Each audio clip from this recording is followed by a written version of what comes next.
County Stadium in Atlanta, Georgia, where today the 17th rated Clemson Tigers 8-3 meet the 18th ranked Baylor Bears 7-4. It's a sellout crowd of better than 55,000 on hand to watch the 12th annual Peach Bowl. The 1979 Peach Bowl. I'm Gary Bender along with Sonny Jurgensen. As we head into New Year's Eve, we have a good one shaping up for you. Two fine defensive teams. Clemson has given up only 8 touchdowns this year. Baylor allowed only once to have more than 2 touchdowns in a game. Two contrasting styles defensively too, Gary. One team, the Baylor Bears, they play a 4-3 defense, the type of thing we're used to seeing in professional football. And the 52 defense played by Clemson, the thing that I think going into the game, I would have to think that Baylor had a little advantage because Clemson isn't used to playing against a 4-3 defense. At the start of this year, I doubt either team thought they'd be in postseason play. Baylor was coming off of a 3-8 record, and Clemson had lost 15 starters. I think the big improvement, the reason these two teams are playing in a bowl game is that both of them solidified their offenses. Now, Baylor lost their 4 games, but all 4 of their games were to top 10 rated teams. They feel this team's as good as that 74 Cotton Bowl team. Let's look at some of the principals.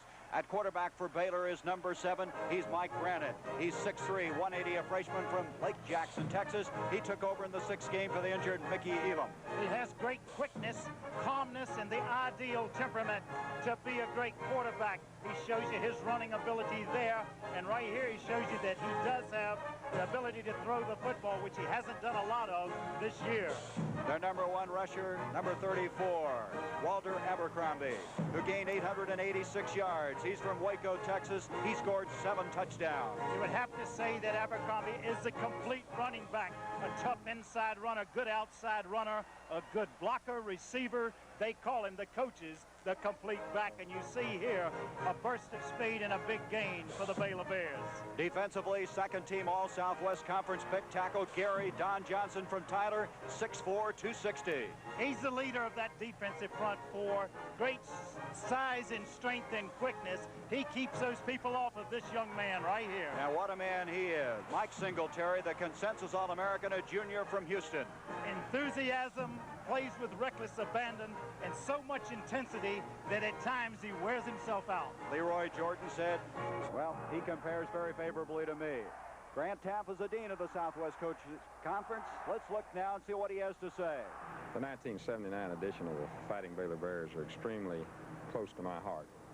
They were a group of young men that went through a lot of adversity in 1978, set some extremely high and far-reaching goals as a team and as individuals, and have worked extremely hard to accomplish those goals. The opportunity to play Clemson in the Peach Bowl is a culmination of all of that hard work and goal setting. And I've coached for a number of years, and I've never been prouder of a football team than I am this group of young men. The Fighting Bears of Baylor University.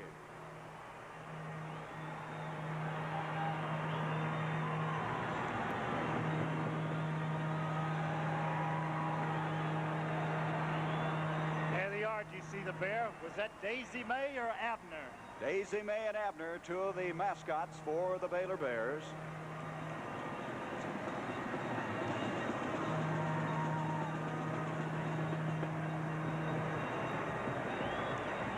As this sellout crowd, a better than 55,000 on hand for this.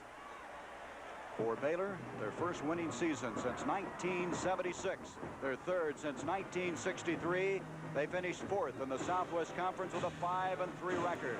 Their last appearance in a bowl was 1975, the Cotton Bowl.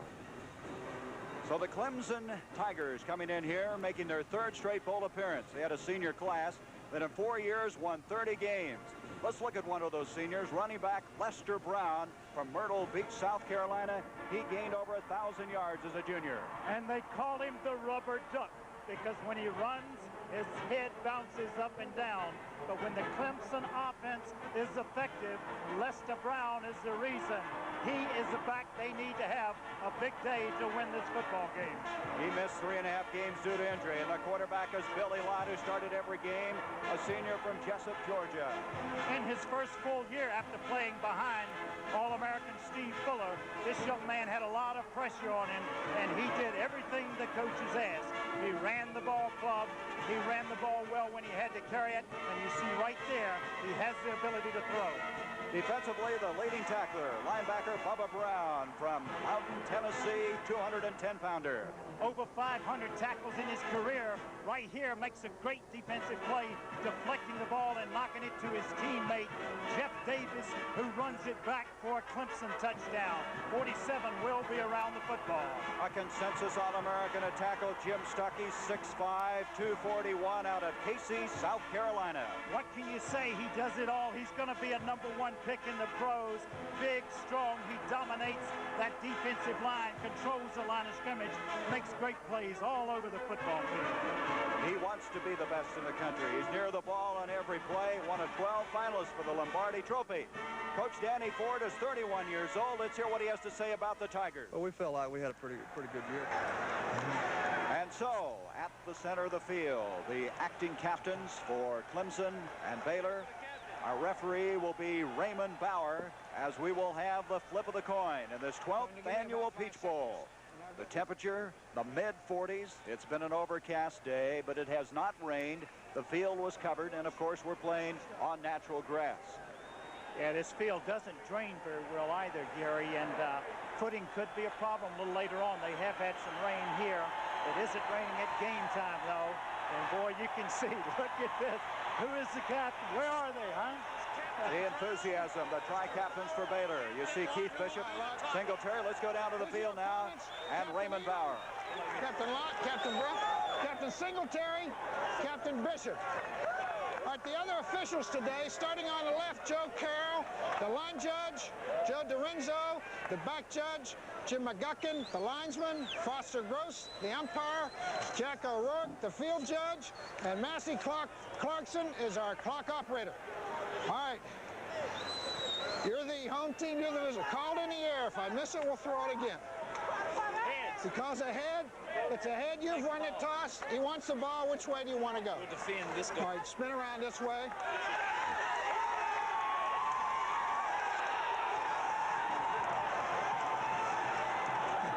And as you can see, the Baylor Bears have won the toss. They have elected to receive.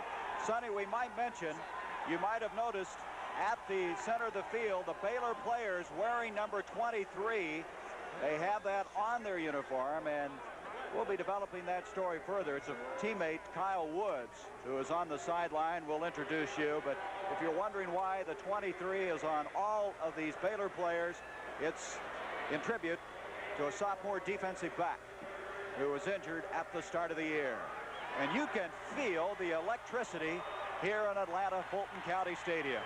I was just thinking, Gary, which would you like to have? Would you like to have the strength of your football team on the field at the beginning of the game? Because Clemson will have. They will go with their defense.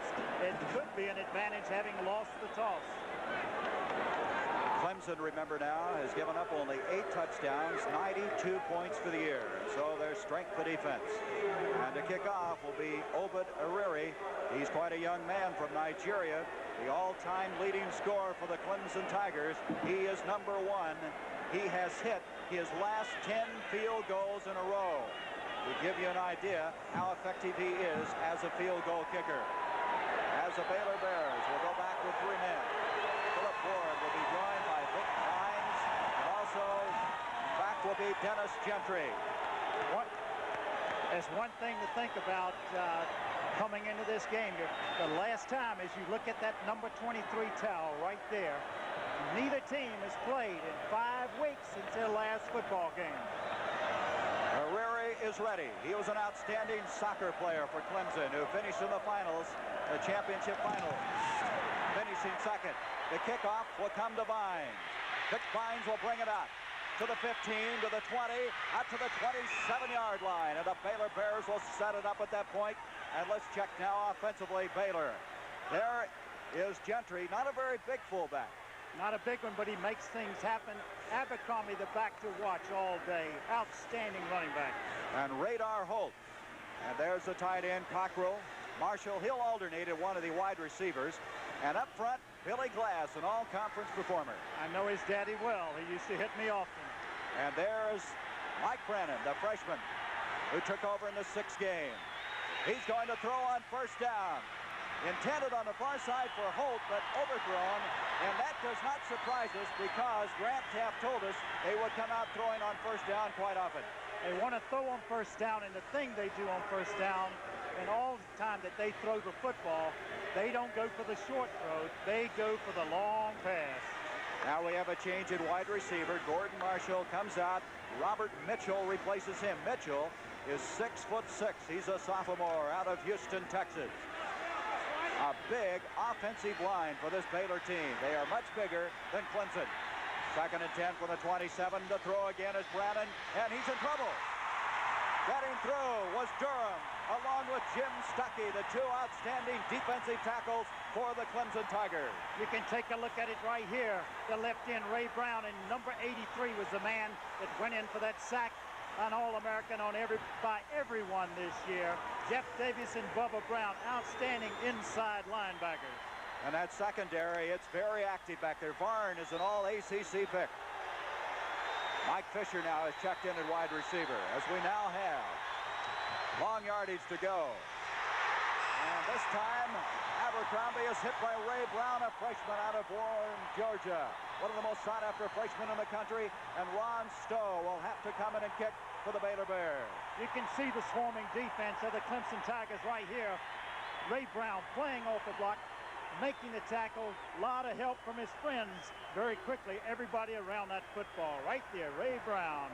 Hollis Hall goes back deep for Clemson to kick the football. Ron Stowe averaging 41.4. So on a 4th and 13, he got it very high.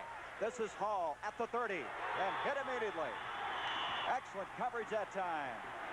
That was Scott Smith, the sophomore from Dallas, Texas, a backup strong safety who was down there instantly for the Baylor Bears.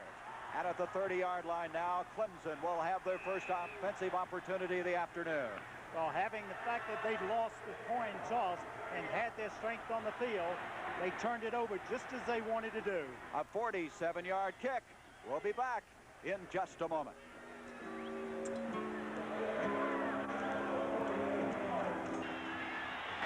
Boy, that Cotton Bowl tomorrow will be a lot of red and white. Lindsey Nelson, Paul Horning will be doing that one. Billy Lott to throw on first down. He hits Gaillard. Gaillard across the 40 to the 45. First down for Clemson. And McElroy over to make the stop as Gaillard, a sophomore out of Yuma, Arizona. A little hitch pattern. Lott goes back, sets himself well, throws it, and then he breaks the tackle of Collins and breaks up the sideline and picks up a Clemson first down. How about that? Both these teams come out throwing on their first offensive play of the game. The ball at the 47-yard line. That's Perry Tuttle in motion for Clemson. Lott giving up the middle. Marvin Sims hit by Lester Ward as he's inside the Baylor end of the field. And there is that offensive team. Sims, a big fullback, weighs at 235. Brown, been hurt a lot this year, but still had a good senior year. Yes, he has. And you see the receivers right there. Tuttle, Gaillard, they caught that first pass. Second down, 6 yards to go. Operating now from the 49-yard line of Baylor. Lott off to Lester Brown. He may have gotten a yard, and that's all. Good coverage that time. Coming up was Ken Griffin and also Doak Field. And Doak Field makes an excellent play here, Gary. Watch him come over the pitch back to Brown, running wide on the pitch. You see the good pursuit that time. Excellent pursuit, and also Kenny Griffin there to jam it up, turn the play back to the inside. They didn't get anything on that play. It'll be 3rd and 6 now for the Tigers. No score, just underway. Lott. He has Gaillard again, and that'll be a first down catch. Just outside the 35-yard line, Kirk Collins, the left side cornerback. Sonny, you look at this team. Lott only threw the ball 140 times the entire regular season. On both passes, he's been right on the mark. He hit the men right in the numbers with it. I think he feels more comfortable when he is moving. Most of their passing attack is rolling out, and you see how accurately he threw the ball. Again, the second reception for Jerry Gaillard. He had 17 catches in the regular season to play. Lott on first down. This is Lester Brown. Brown to the 35. His forward progress inside the 30 before he goes out of bounds. Mike Singletary, the consensus All-American middle linebacker, runs him out of bounds, and Clemson is on the move. Let's look defensively now at Baylor. Thomas Brown, Campbell, and Gary Johnson really do a job keeping the people off of Mike Singletary. Mellontree, excellent pass rusher. And look at that linebacking core. They're all juniors. They'll be back another year. Well, can you imagine? There's the secondary. Collins, Fields, Griffin, and McElroy. They're a yard short of the first down. Second down, a yard to go at the 28-yard line of Baylor. This is Sims trying to pick up the first down. Joe Campbell first to get there, the big junior, 225-pounder. And let's see, in fact, if Sims did get the first down. You know Sims, Sonny, carried the ball 313 times in his career, and he was stopped for a loss only one time. You gotta be kidding. Just one time, no loss? He's quite a player out of Phoenix City, Alabama. Well, he came close to it then because Joe Campbell got good penetration that time over Jeff Bostic. Bostic has made quite a transition this year because he's moved from center to right guard, and I think that has helped this football team offensively this year because they had some question mark going into the season. Well, as you can see, they are just short of the first down. It brings up a third down. And so they're going to bring in their short yardage guy by the name of Jeff McCall. He's a freshman from Fayetteville, North Carolina. He has been used all year long, and I think that shows great confidence in a first-year man on short yardage play. Well, when you're 6'3", 225 pounds, you can understand why. They come into the power I. Third down in a matter of inches. And Lott is going to try to get it himself, and it looks like he has. Billy Lott making it straight ahead. This is kind of a fool's you play because they bring in all the big power backs, and then the quarterback sneaks it. Good, smart play that time. Billy Lotz from the hometown of Jessup, Georgia. Good friend of yours. Yes, he is, and he's Len Hoss, the big center and the great center that played with the Washington Redskins, has been quite an inspiration to this young man. First down at the 26-yard line for Clemson. Out on the option, and he's not going to get rid of the ball as Joe Campbell was there. Excellent play by Campbell. Baylor has 4 good defensive tackles. They will alternate them throughout the course of this game. Well, this is a problem I felt that they would have because the center would have to reach block over there this time to get Campbell because the guard, Jeff Bostic, was pulling, and the center wasn't able to make the block, Mark Thornton, and Campbell makes the play behind the line of scrimmage. From Cuero, Texas. Second down, 12 yards to go. Loss of 2. Lot to throw. He's going to run it. And he is hit hard at the 30 by Andrew Mellontree, the second-team All-Southwest Conference defensive end, who they think could be an excellent pro linebacker. Yes, he's also a great pass rusher. That time it looked like Billy Lott was going to have some running room. His receivers were covered well. Take a look at it as he goes back, kind of rolling left in his pocket. Looks like he's got some daylight up front, but Mellontree very quick, coming back in, making the play. I don't think Lott saw him. They lose some more yardage. It's third down now, 14 yards to go. There's either Daisy May or Abner, we're not sure which. Play action by Lott. He's hit by Mellontree. Mellontree, who this year had 20 tackles for a loss, just added another one. Well, they like this. They say he's their best pass rusher, and he comes from the blind side, which is a bad thing when you're talking as a quarterback standpoint, because he never saw him. Another sack for Andy Mellontree. They call him Tree, as you might suspect, and now to come in and kick the football. This is going to be David Sims, who was 4th in the NCAA this year with a 44.4 average. He's angling for the corner. And let's see where they're going to mark it. The official running up the field. Sims didn't get what he wanted on that ball. Looks like they're going to mark it in the vicinity of the 15-yard line. And so Baylor, who has excellent defensive effort from Mellontree, has stopped Clemson's first offensive thrust of the afternoon. No score, 9:42 to go, first quarter.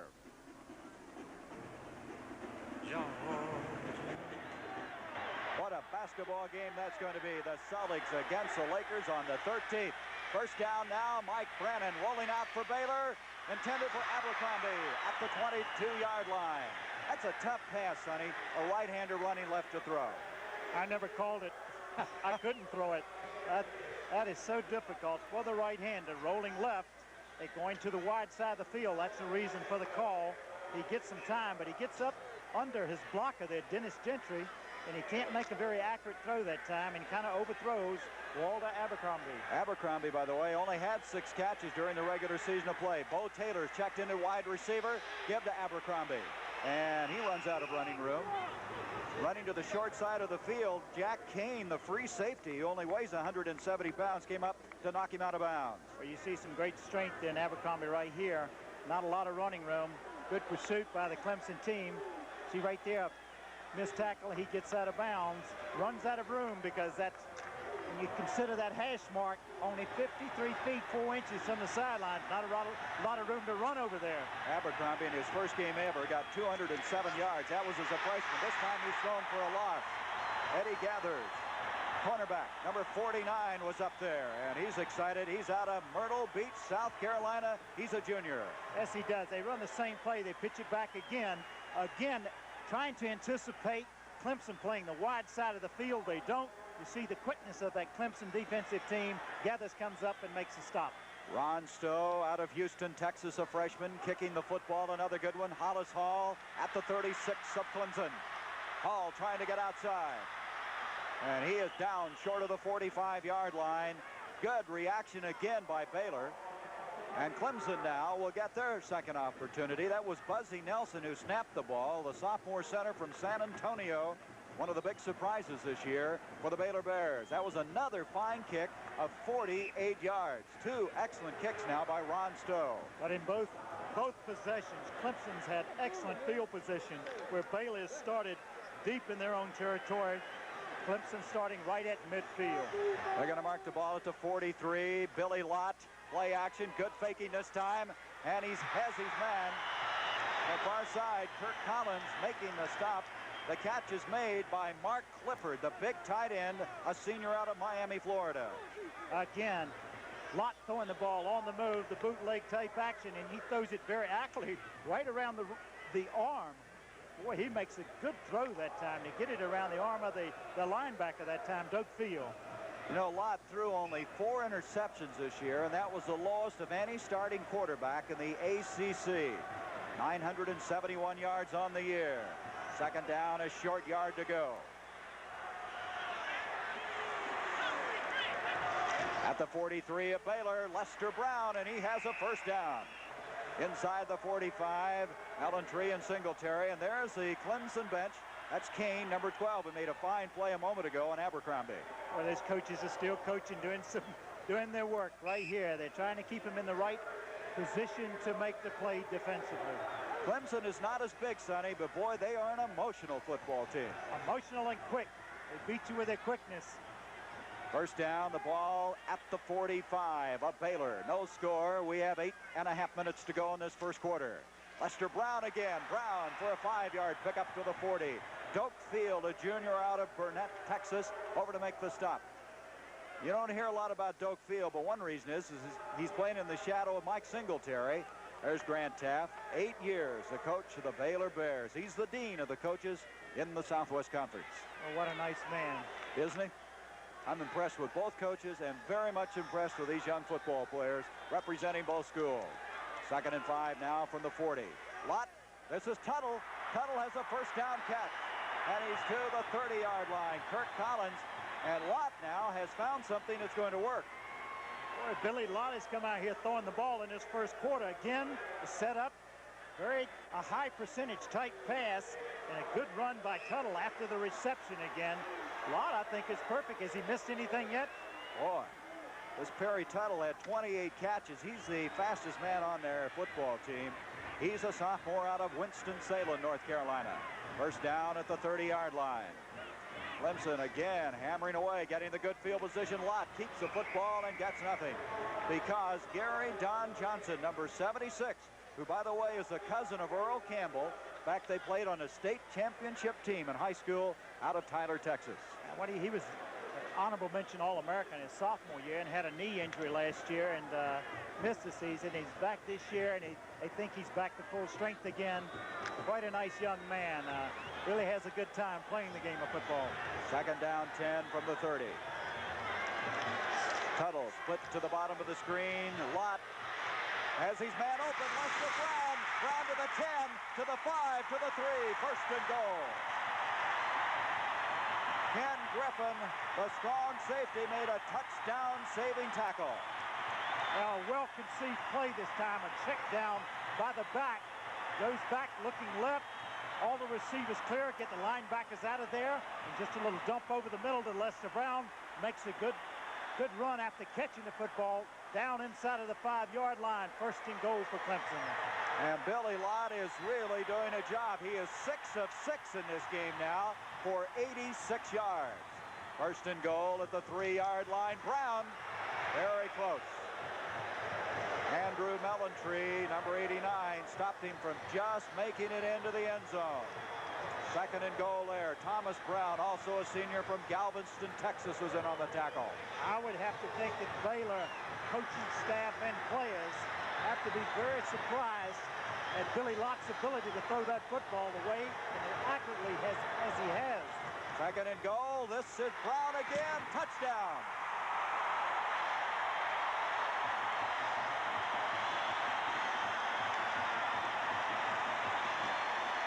Same power I formation, the back just leading it in the hole, and Brown goes over the top, breaks the plane of that goal line, gets in for the first touchdown of this 12th annual Peach Bowl game. Lester Brown had 5 touchdowns rushing in the regular season of play. Ariri will attempt the point after. This guy has been outstanding. He's hit 13 of 14 PATs this year, and Ariri hits it high and through. And the Clemson Tigers, at the 6:04 mark of this first quarter, have jumped up on top 7-0, riding the arm of Billy Lott. 6 of 6, a 57-yard drive.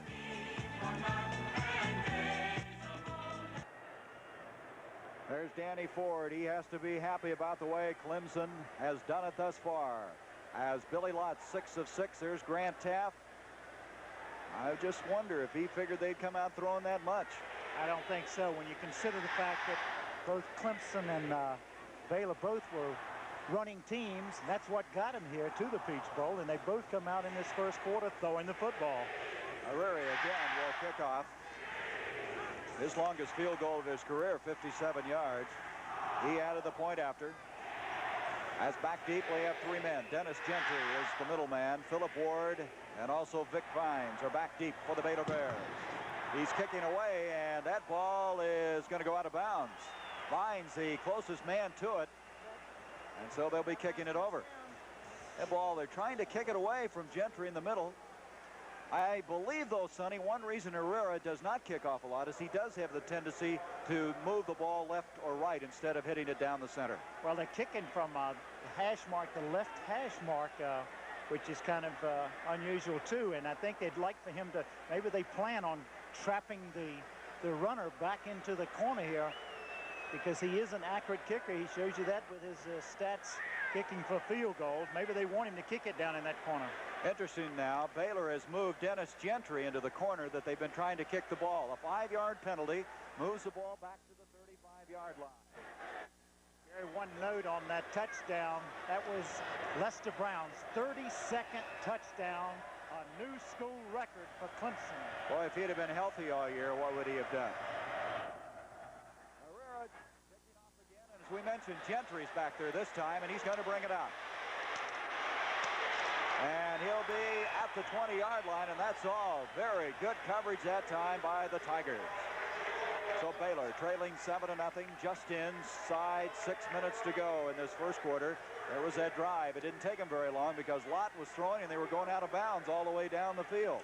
And the big play to Lester Brown, the pass coming out of the backfield, it took it down inside of the 5-yard line. We have a change at center. Keith Bishop, number 54, is at the center spot. He was to start the year. He was a preseason all-conference pick. He got hurt and didn't play the entire year. Here's Mike Brannon carrying the ball. Brannon has 5, maybe 6 yards. Ray Brown, again, a freshman out of Rome, Georgia, making the tackle for Clemson. Watch Brannon this time duck under Jeff Davis coming through right here. He ducks under number 45, Jeff Davis, and makes a good, he could have been trapped for a loss. Going to bring up now, second down, 5 yards to go. Robert Mitchell, 6'6", has checked in at wide receiver. Brannon on the 2nd and 5, giving up to Gentry. And Gentry is close to the 30-yard line. Charlie Bauman, the middle guard, and Ray Brown in on the stop. Everybody remembers Charlie Bauman in the Gator Bowl and the altercation he had with Woody Hayes as Billy Lott. Boy, he has to be smiling. He certainly does. What a good start he's had here in the Peach Bowl. 6-6, did you say? Mike Lively, 35, checks in. 2 tight ends come in. Cockrell along with Houston. 3rd down, 2 yards to go. That is Lively, 35, a freshman out of Waco. Brannon on the option. An excellent play by David Reed, a senior from Radford, Virginia, and they're going to have to get rid of the football. They didn't fool anybody on that play. Well, they haven't. Great defense. Hallmark of this Clemson team. And boy, look at him. Number 90, David Reed, a 6'2", 209-pound junior from Radford, Virginia. He had 15 tackles for losses this year and just added another one to his total. And so Stowe, who has kicked very well for Baylor, will go back inside his 20. Hollis Hall, the deep man from Seneca, South Carolina, and there's one of the fans here as we come to the close of this 1979 year. Low kick. Fair catch called for by Willie Underwood. He has it at the 37-yard line. So Clemson has a 7-0 lead. They have possession of the football. Good smart play that time by coming over and cutting off that low kick, because if it hit the ground, it could have rolled a long way.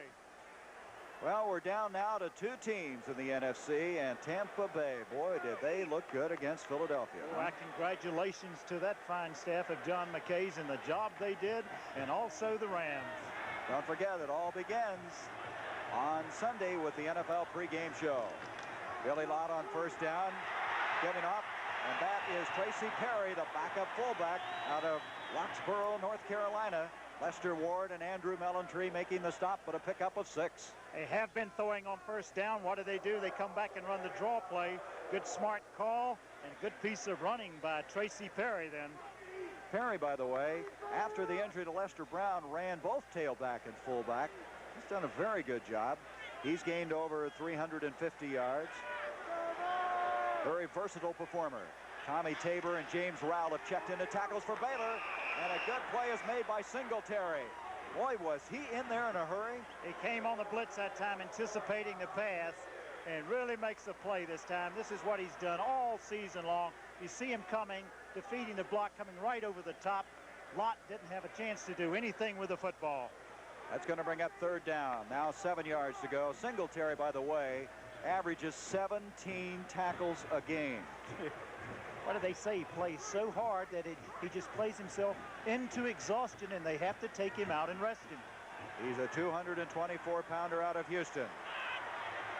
Lott, by the way, now has a minus 13 yards rushing. A good pressure put on him.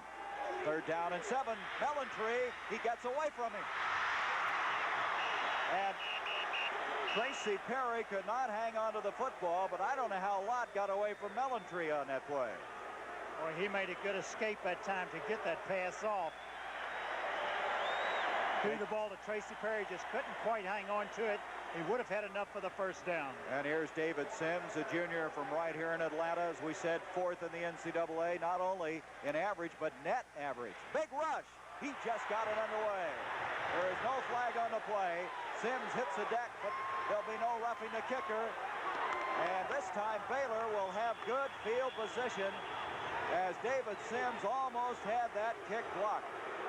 I don't understand the why no roughing the kicker. He did not take any extra steps, his normal steps. They run into the kicker here and actually knock him down. Knocked him down that time. Ray Smith was the man that knocked him down. And so Baylor, for the first time, with a good field position, just inside the 45 of Clemson. And it's a 7-0 game in favor of Clemson. 2.5 minutes to go in the 1st quarter. Mickey Elam is the quarterback. Elam in place of Brannon. Mickey Elam is the senior from Irving, Texas, who started the first 6 games. Then he had a severe hip pointer and lost his starting job to Mike Brannon. So much of their offense is predicated around the option, taking the read on the defensive lineman. And they play the quarterback that they feel that is making that read the best. because they have a zone option and a lead option. The quarterback has to be able to make the read correctly for them to be successful. Gain of 1 yard. 2nd down and 9. Elam rolling out. Intended on the far side for Robert Holt, and he was undressed over there by Willie Underwood, a junior from Fort Payne, Alabama. Underwood played that as well as you can play it. Just excellent coverage that time by the Clemson secondary. This Clemson secondary allowed only 3 touchdown passes all year long. They do a lot of different things. I was surprised at the number of different coverages that they go into. 3rd down, 8 yards to go. Mitchell split out along with Robert Holt. Mickey Elam to throw. Pressure put on. He gets it over to his tight end. That is Raymond Cockrell. Cockrell's inside the 30. That's a 1st down and a big play by Mickey Elam. Both teams now have been successful with a little check down pass. Clemson did it to Lester Brown. This time it goes to the tight end, Raymond Cockrell, and he runs with the football after he gets it and picks up a Baylor 1st down. Elam is limping. He's coming off the field, and Brannon has replaced him at quarterback. That was a 13-yard pickup to the 29. Elam really took a shot after releasing that pass. Here's Brannon picking to Gentry. Gentry having trouble. I believe Baylor has recovered their own fumble, but they've lost yardage all the way outside the 45. Let's take a look and see if we can't pick up exactly what happens. Reverse pivot, the pitch back on the option play. Had it out a little bit too far in front of him at time. Just coming back in on the field. Brannon just returning to the game because of Elam's injury. Made a bad pitch that time, and Gentry couldn't come up with it. That was a 17-yard loss all the way back to the 47. 2nd down. Brannon still in at quarterback. Holt to the 20-yard line. Radar Holt make that Bo Taylor. Correction, there's a flag as Bo Taylor knocked out of bounds at the 16-yard line, and we're going to have a penalty against Clemson. Bo Taylor, a senior from Dallas. You see what he did on the year, 8 catches. Take a look at it, an excellent throw this time. The corner pattern, just as Brannon releases the ball, he gets hit by Stuckey. He makes a good throw. He gets up slowly. You see Taylor take the ball in, goes out of bounds, and you're going to get a late hit on Eddie Gathers. And so the penalty will be stepped off. That pass moving the ball to the 16-yard line. Baylor down 7-0. 42 seconds to go in this first quarter. So we're going half the distance. Let's listen. And half the distance. Correct. Personal foul signals. That's 2 penalties, Sonny. 2 penalties, so they'll go the half the distance on both penalties. 2 dead ball fouls. Both against the Orange. Bubba Brown, number 47. We're going half the distance. We're going to need a new ball. Let's see, this is a 5, 10, 60. We're going to the 8. 8. Good ball. Another ball. And now he's going to do it again, Sonny. See? Half the distance again. Okay. There you go. We're going to be. You're going to see what happens right here. You take a look at it. Let's go back and look on replay and see what precipitated all this. You see right here, getting knocked out of bounds. Terry Kennard knocks him out of bounds, but then Eddie Gathers comes in and hits him very late. Picks up the personal foul penalty. Here you take another angle from it, and look how far he's off the right stripe before he takes the blow. It's bedlam here. You can hardly hear yourself think. 1st and goal at the 4-yard line. Lively in motion for the Baylor Bears. Brannon on the option. Hit immediately by David Reed. Boy, is it noisy.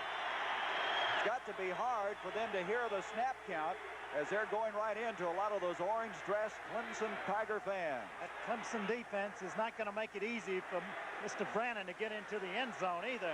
He ducks in right there, and look how many people around that football. David Reed, Jeff Davis, Jim Stuckey, everybody around the football. 2nd and goal at the 4. Travis Self, Raymond Cockrell, 2 tight ends are in. There's Brannon asking for quiet. Pollard is in the backfield. He cannot hear, and I can understand why I can't even hear, and we're a long ways from where they are. And Grant Teaff, I'm sure, very pleased that Brannon did show at least some poise to quiet it down. And so we're going to return as the first quarter comes to a close. That's the night that the lights went out in Georgia. Well, Sonny, we had the time run down during that last play, which indicated the first quarter had come to a close, but the officials during that last break have put some time on the clock. In fact, they put about 25 seconds on it, and they started it up again. There it is running. So this will be the last play of the first quarter. Second and goal at the 4, lively in motion. Brannon trying to take it in. And the Tigers are just playing a swarming defense at the goal line. Jim Stuckey, number 83, and you're going to hear his name a lot. And that will be now the end of the first quarter as Clemson leading 7-0. Well, they show you their quickness right here. And, of course, as we said at the top of the show, Jim Stuckey, the All-American, made the play right there.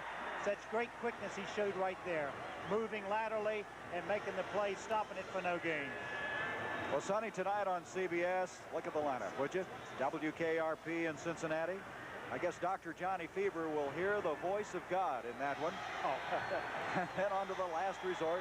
Michael and Gail, like a quiet weekend.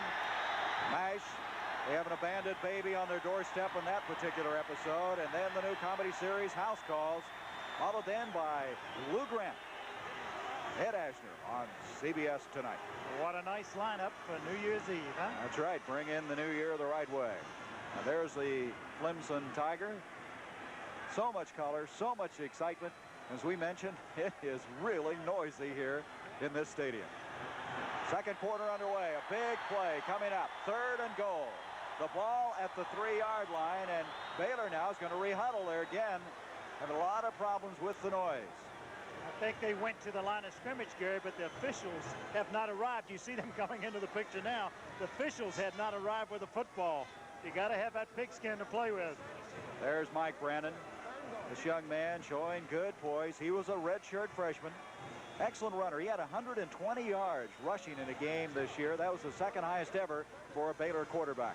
At practice, we saw Baylor practicing a little motion and throwing a pass off of this at this particular part of the football field. Let's see if they go to it at 3rd and 3. They have Bo Taylor in there. 3rd and goal at the 3. Brannon. And he has his man on the far side, and Bo Taylor for the touchdown. Taylor with 2 big catches on this drive. And now with a chance to tie it up, the Baylor Bears. Good throw this time by Mike Brannon. Shows you his poise right here. A little turnout pattern. Throws it very quickly. He beats Terry Kennard for the touchdown. 1 foot in bounds in college football. We have a touchdown. And we are very close to having a tie football game. Bo Taylor had 1 touchdown catch in the regular season. Robert Bledsoe will come in to attempt the point after, a junior from Stafford, Texas. He hit all but one of his PATs. Grant Teaff with a sigh of relief as his team now has tied this game up. Bledsoe adding the point after. And so with only 5 seconds gone by in the second quarter here in the 12th annual Peach Bowl, we're all even at 7.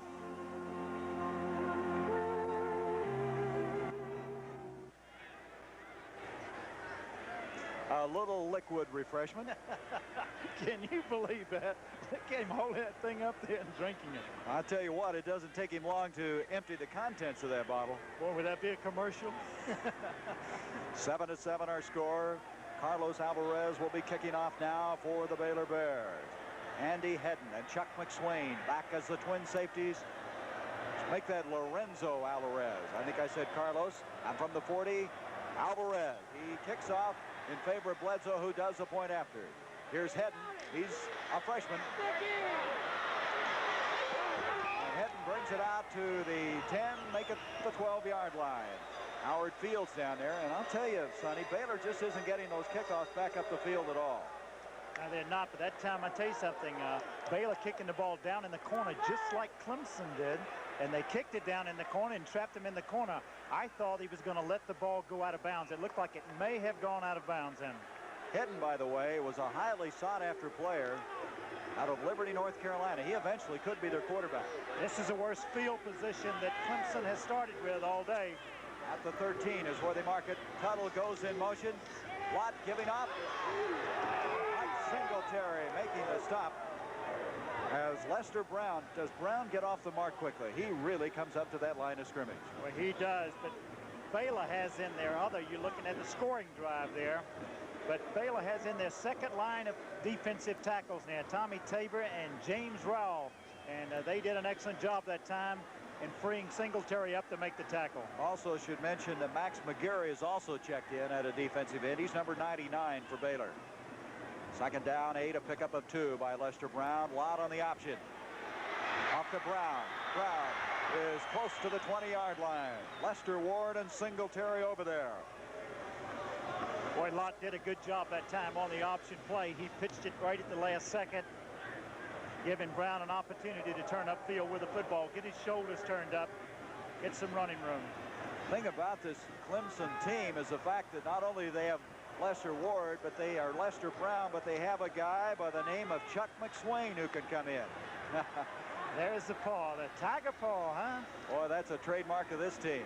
Lott on a 3rd down and 3. Oh, as he hit Ken Griffin, a senior out of Athens, Texas, a strong safety. He really came after him on that play. He got outside of his protection that time. You see Singletary coming over, Doak Field forcing Ken Griffin, and you see number 63 again around that football. Came a long way. Billy Lott ran out of things he could do with the football. David Sims, who almost had one blocked a moment ago, will kick again. He hits it badly off the side of his foot. And Sims is going to get a roll, however. And it's going to make it across the 50. But both of his kicks, I'm sure he is not pleased with. But he got a good roll on that one. Again, close to being blocked. They're putting a lot of pressure on him. Maybe bothering his timing a little bit on the punts. 38-yard kick. They mark it at the 50-yard line. Baylor, Clemson, all tied up. 7-7. We have 13:05 to play in the first half.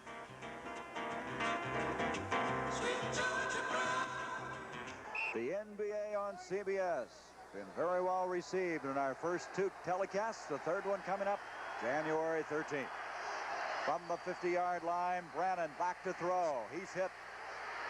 And he has his man, Robert Holt. Holt has the catch to the 21-yard line, and Baylor striking quickly for the first down. That's the same pattern that they threw earlier to Bo Taylor. Goes back to corner pattern, and he was under a lot of heat when he delivered the ball. But a good catch this time, coming back, making the catch. A little bit underthrown, but Robert Radar Holt, they called him. 28-yard pickup. Holt and Taylor very active in this first half of play. Well, Brandon's done a job since he's come back in also. Little mix-up now. Looked like Arlen Thompson, the left side tackle out of Plainview, Texas, moved before the snap. Thompson and Barnes, by the way, they consider them the best pair of offensive tackles the Baylor's ever had at any one time. You can see they just blew the count. You'll see the movement right there. That little false illegal procedure, 51 offense, first down. Arlen Thompson. So it'll be 1st and 15. Mark Kirchner is in place of Bill Glass. Glass had some ankle trouble. He hurt an ankle working out for the Peach Bowl. He did start the game. Here's Abercrombie. Abercrombie inside the 25-yard line. Hollis Hall, sophomore from Seneca, South Carolina, over to make the stop. One thing about Abercrombie, he can run inside or out. Well, and they say he's a good blocker, too. He's developed into the complete back for him, and by surprise, too. They had to bring him up because of injuries. Did an excellent job last year for him, and also this year. And the Tiger exhorting the fans, and their fans are alive here today. Here's Brannon on a 2nd and 12.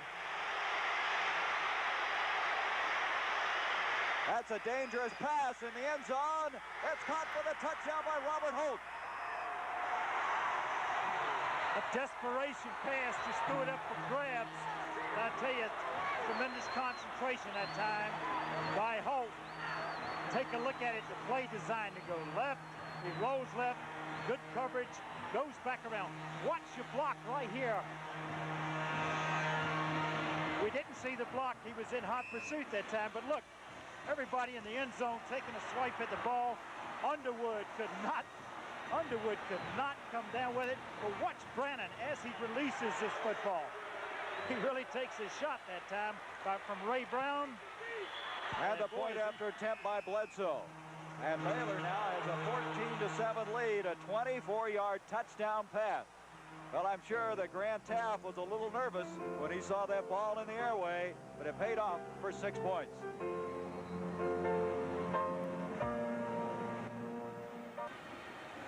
Well, there was a drive. It didn't take very long. Brannon in this game, 4 of 5 for 86 yards in passing. You know, they took him out to try to generate a little offense early in the game, and Elam came in and got nicked up. But since coming back, Brannon's been outstanding. Lorenzo Alvarez will kick off again. Heading along with Chuck McSwain, back deep for Clemson. 12:20 to go till halftime.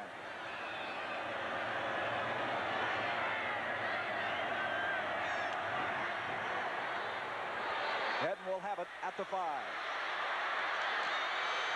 He has some running room all the way out across the 30. Had he not been tripped up by Howard Fields, you had the idea he may have been gone. Well, he looked like he was going to find some daylight. He just got tripped up. Good athlete, Andy Headden. Take a look at him right here. He finds a little gap to get through. He splits it. Just that one hit. If he had avoided that, he'd have gone all the way to the kicker. Headden, by the way, was judged by Sports Illustrated to be Clemson's best recruit. Clemson this year was rated to have the 6th best recruiting year of anybody in college football. At the 34, first down. Lester Brown. Brown to the 40, and Brown has a first down out across the 40 to the 42. Doak Field and Van McElroy combining on the stop, but Clemson with a first down run. Did you think he got the first down? I tell you, your eyes are better than mine, Gary. Maybe they're going to say he did not get there. Just a little bit short. You're right. Second down coming up. Looked like he had it, but he is short. He may have run out of some real estate on that side. Lester Brown now, 8 carries for 26 yards in this game. Second and a short yard. Brown again. Oh, what a hit that time by Singletary. As he knifed through. They say he's the best in the country. His coach, he says, not enough things nice you can say about this young man.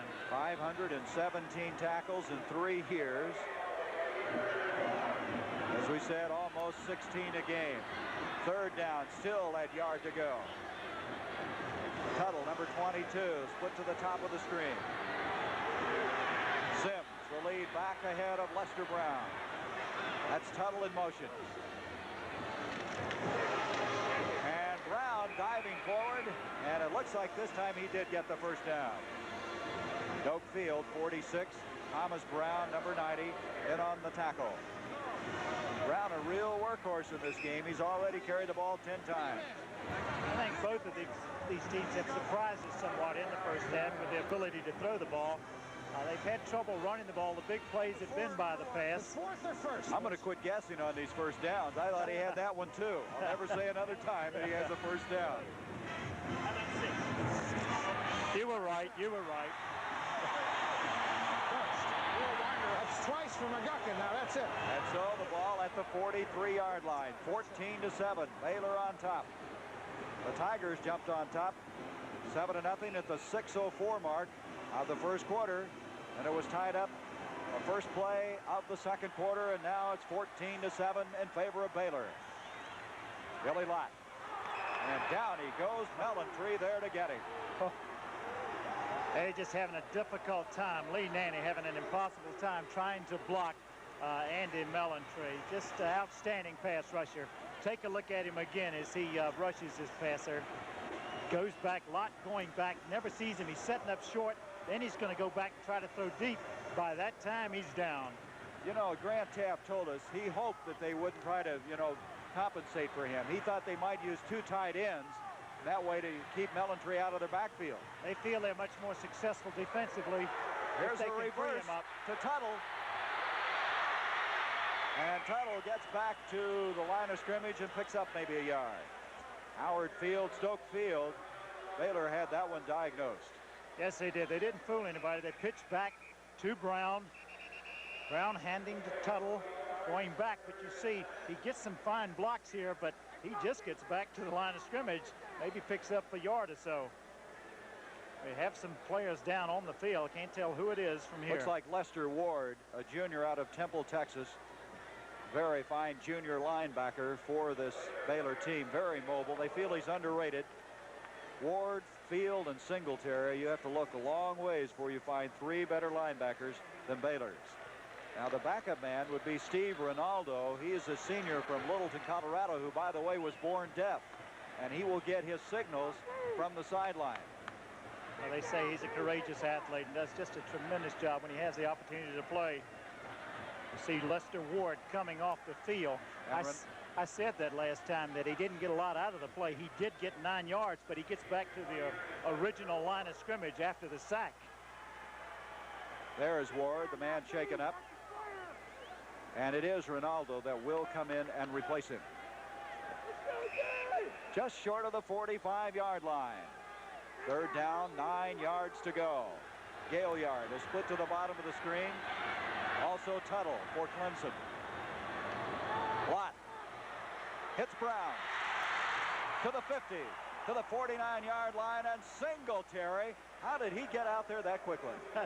He's all over the football field. All over the football field. You see how tired he is right now coming off the field because of the effort he puts out all the time. He's just exhausted. The football again will be David Sims. Howard Fields is back deep for Baylor on this fourth down. This time he gets into it very well. No fair catch. Was there? I guess there was. I didn't see it. Howard Fields. He just should have called for the fair catch is what he should have done on that play. Somebody should have given him a little information about the people coming down covering that kick that time. I couldn't believe it. I thought maybe I didn't see it. It was a 36-yard kick, and Fields really got pounded at the 13-yard line. Well, tonight on CBS, as we mentioned, WKRP in Cincinnati. We're also later going to have a special report on Iran. Hostages at Christmas. Tribute to Richard Rogers. All tonight, right here on CBS. Here's Brannon. Given up, and nothing developed on that play because Steve Durham, 66, and Lester should check that. Bubba Brown made the stop. That was Dennis Gentry carrying the ball, and he lost a yard on that play. Second and 11. They have an opportunity to gain some advantage in field position this time if they can hold them right here, this particular drive. Change of tackle. Brent Jones, a senior from El Paso, has replaced Arlen Thompson at left offensive tackle for Baylor. Also coming in, Mike Fisher. Abercrombie. And Durham is there. The junior from Greer, South Carolina, an all-ACC pick. Well, this is what you call defeating that block. Look how quickly he's off the ball. Jones tried to block him, tried to cut him off. That's his 13th sack. You want to call it a sack behind the line of scrimmage, but he's made 2 big plays here for the defense. He's made big play after big play for this Clemson team. He was the ACC Defensive Player of the Week twice this year. Third down. 15 yards to go. Bo Taylor, one of the wide receivers. Brannon is going to keep it. 15-yard line out to the 19. But he's still a good 5 yards short of the first down. Rex Barn made the stop, and Brannon's shaken up. They've already had Elam hurt. And Baylor could be running out of quarterbacks. Well, they have Steve Smith, the senior that played last year. Senior out of El Paso. But from what we understood, Elam wasn't that bad. He could return. So they're looking over Mike Brannon, the freshman. Baylor will have to kick the football.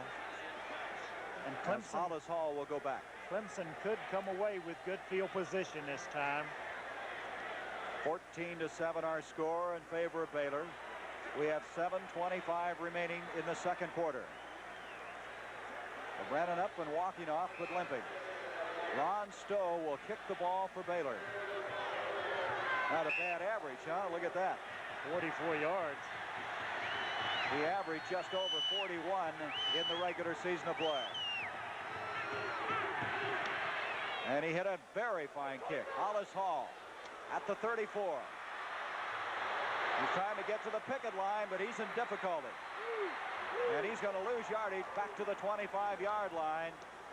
Baylor Scott Smith was down there, but just give credit to the entire punt coverage team. Exactly. He lost about 10 yards trying to get to the line, to get behind that picket line, as you call it, but he couldn't quite reach it. 49-yard kick that time by Stowe, who continues to impress in the Peach Bowl.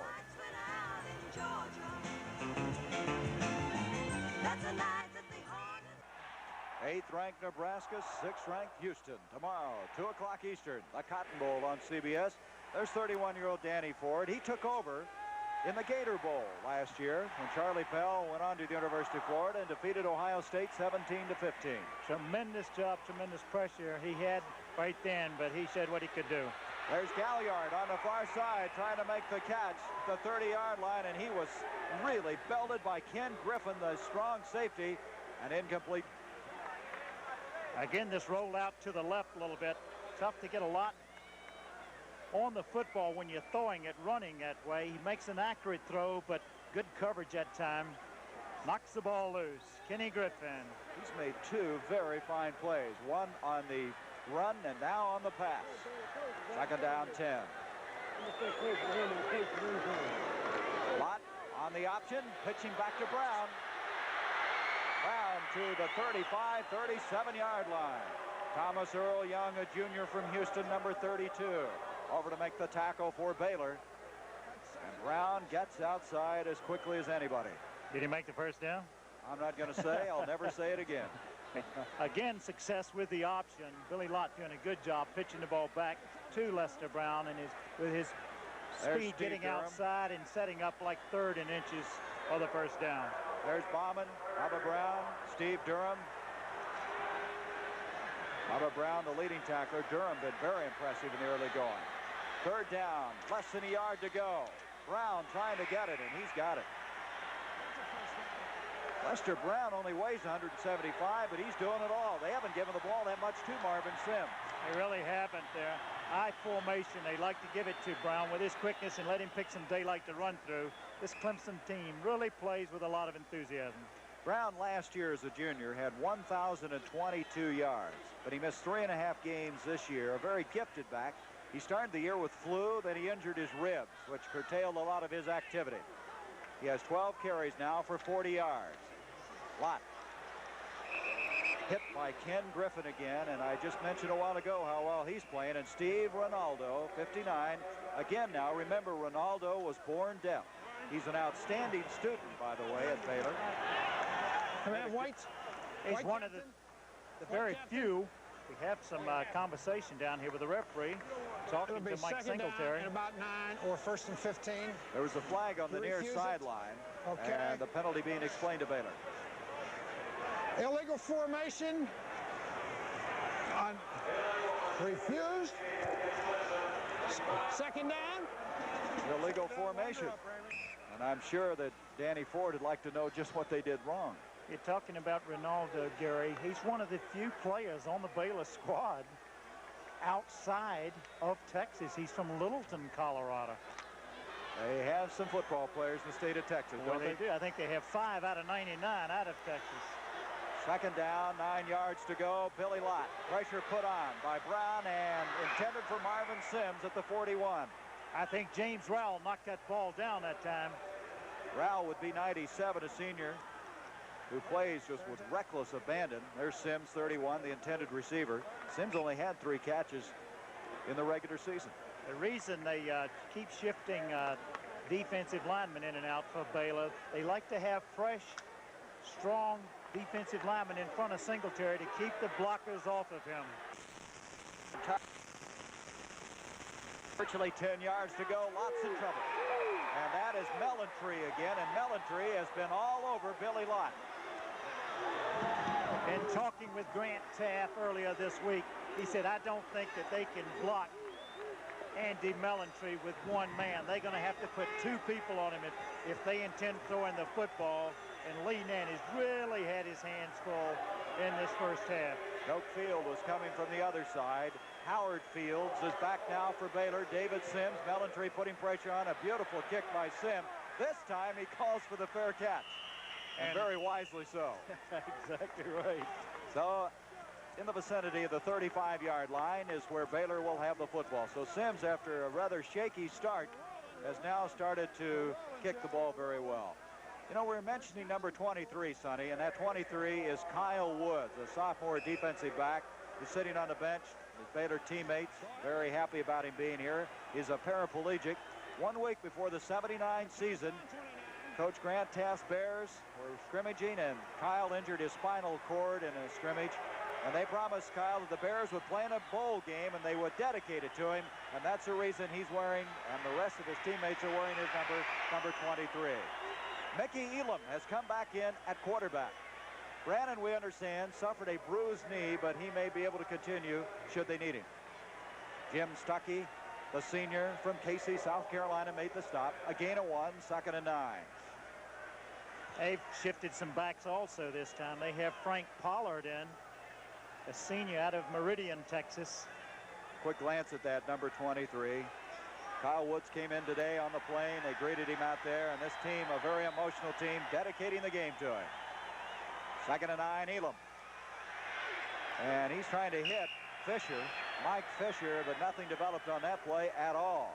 Well, they rotated up on Fisher that time, and very wisely, Mickey Elam threw the ball out of bounds. He just threw it over his head because the play was defeated. The defense defeated it. Hollis Hall was the man that was up on him. Elam is better known for his running than his passing. He threw 48 passes this year, but he had 109 yards rushing against Texas Tech this year. Excellent student, almost has a 4-point grade average out of Irving, Texas. 3rd down, 9 yards to go. Mitchell and Holt, the wide receivers. Bubba Brown putting the pressure on, and that made Elam get rid of the football. Did Bubba Brown get back there? That's 2 passes that Mickey went back to throw, and he was under pressure on this one. Watch Bubba Brown, number 47, coming through, and he does a good job just to get the ball off. Could have been intercepted. Fortunately for Baylor, it wasn't. This young man has been all ACC the last 2 years. 140 tackles. Ron Stowe to kick from the 20-yard line. A low kick. Hollis Hall's going to let it hit. Now he comes up. And Hall will be dropped at the 26-yard line. Again, very good coverage by Baylor, and in particular Ray Smith, a junior from Dallas, whose daddy was quite a football player. James Ray was All-American at Baylor and then played with the Cleveland Browns. Well, Tuesday night on CBS, we'll start with a white shadow as Coach Reeves is accused of pushing amphetamines on the Carver High squad. That's Tuesday night at 8, 7 Central to Mountain. Then Jack Lord leads the Hawaii 5-0 team through a tough final exam. And then James Earl Jones battles a syndicate on Paris. Lester Brown, Joe Campbell having a collision with him, a gain of 1 yard for Clemson.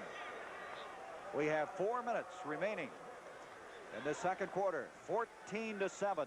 Baylor with the lead after trailing early in the game, 7-0. That was Thomas Brown on the tackle that time. Gary Brown blocking on Thomas Brown. Have a little battle on the sideline here. You better watch out there. Tuttle in motion. Lott to Brown. Brown across the 30 to the 35. Very close to the first down. Doak Field wrestles him down. That's the 3rd time that Lester Brown has taken a play running to his left, picking up about 10 yards, and each time he runs right to the yard marker. I think it's the 3rd time he's been right at the yard marker. Doak Field, you don't hear a lot about him, but he's made a lot of tackles in this game. 3-year starter, very consistent. He calls the defensive signals. Runs a 4.8 40. As you can see, they're just short, 3rd and about a yard, and Brown takes again over the middle for the first down. He's going outside, he's going inside. He's piling up some yardage too here in the first half, carrying the ball as many times as he has. Number 4 all-time rusher for Clemson. 2,182 yards coming in here. As we mentioned, he has 32 career touchdowns.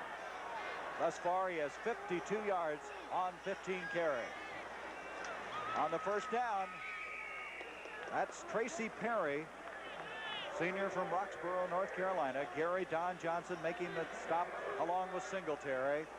Forward progress to the 40-yard line, second down, and still 8 yards to go. It seems that Lester Brown is the only one having any success at running the football for Clemson. Tuttle will be split to the bottom of the screen. There's that fight still going on the sideline. I don't know who's winning that one. Billy Lott on the option. Nice cut by Lott. And he'll make it to the vicinity of the 43 and a half. Singletary and Ronaldo. I tell you, Sonny, I can't get over how many reads an option quarterback must make. He has to make them so quickly, too. He's reading the block of his offensive tackle, whether the tackle is taking his man outside or inside, and then he has to make the decision there to give the ball to the fullback, keep it himself, run with it, pitch it back to Lester Brown. So many different things he has to do. Third down, 5. Tuttle. Gaillard, the two wide receivers. Lott. Gaillard, the intended receiver, he cut inside, and the ball was delivered outside. And David Sims will come in and kick for Clemson, as Howard Fields will go back. A little mix-up on that play. I think so. That was the first bad pass Billy Lott has thrown in this football game when he's had time to deliver the football. That time a mix-up in the pattern. And so Sims to kick from the 29-yard line. 1:28 remaining. At halftime, we'll be introducing you to the athletic directors, the presidents of the respective universities. Looks like a little illegal procedure against Clemson on that play.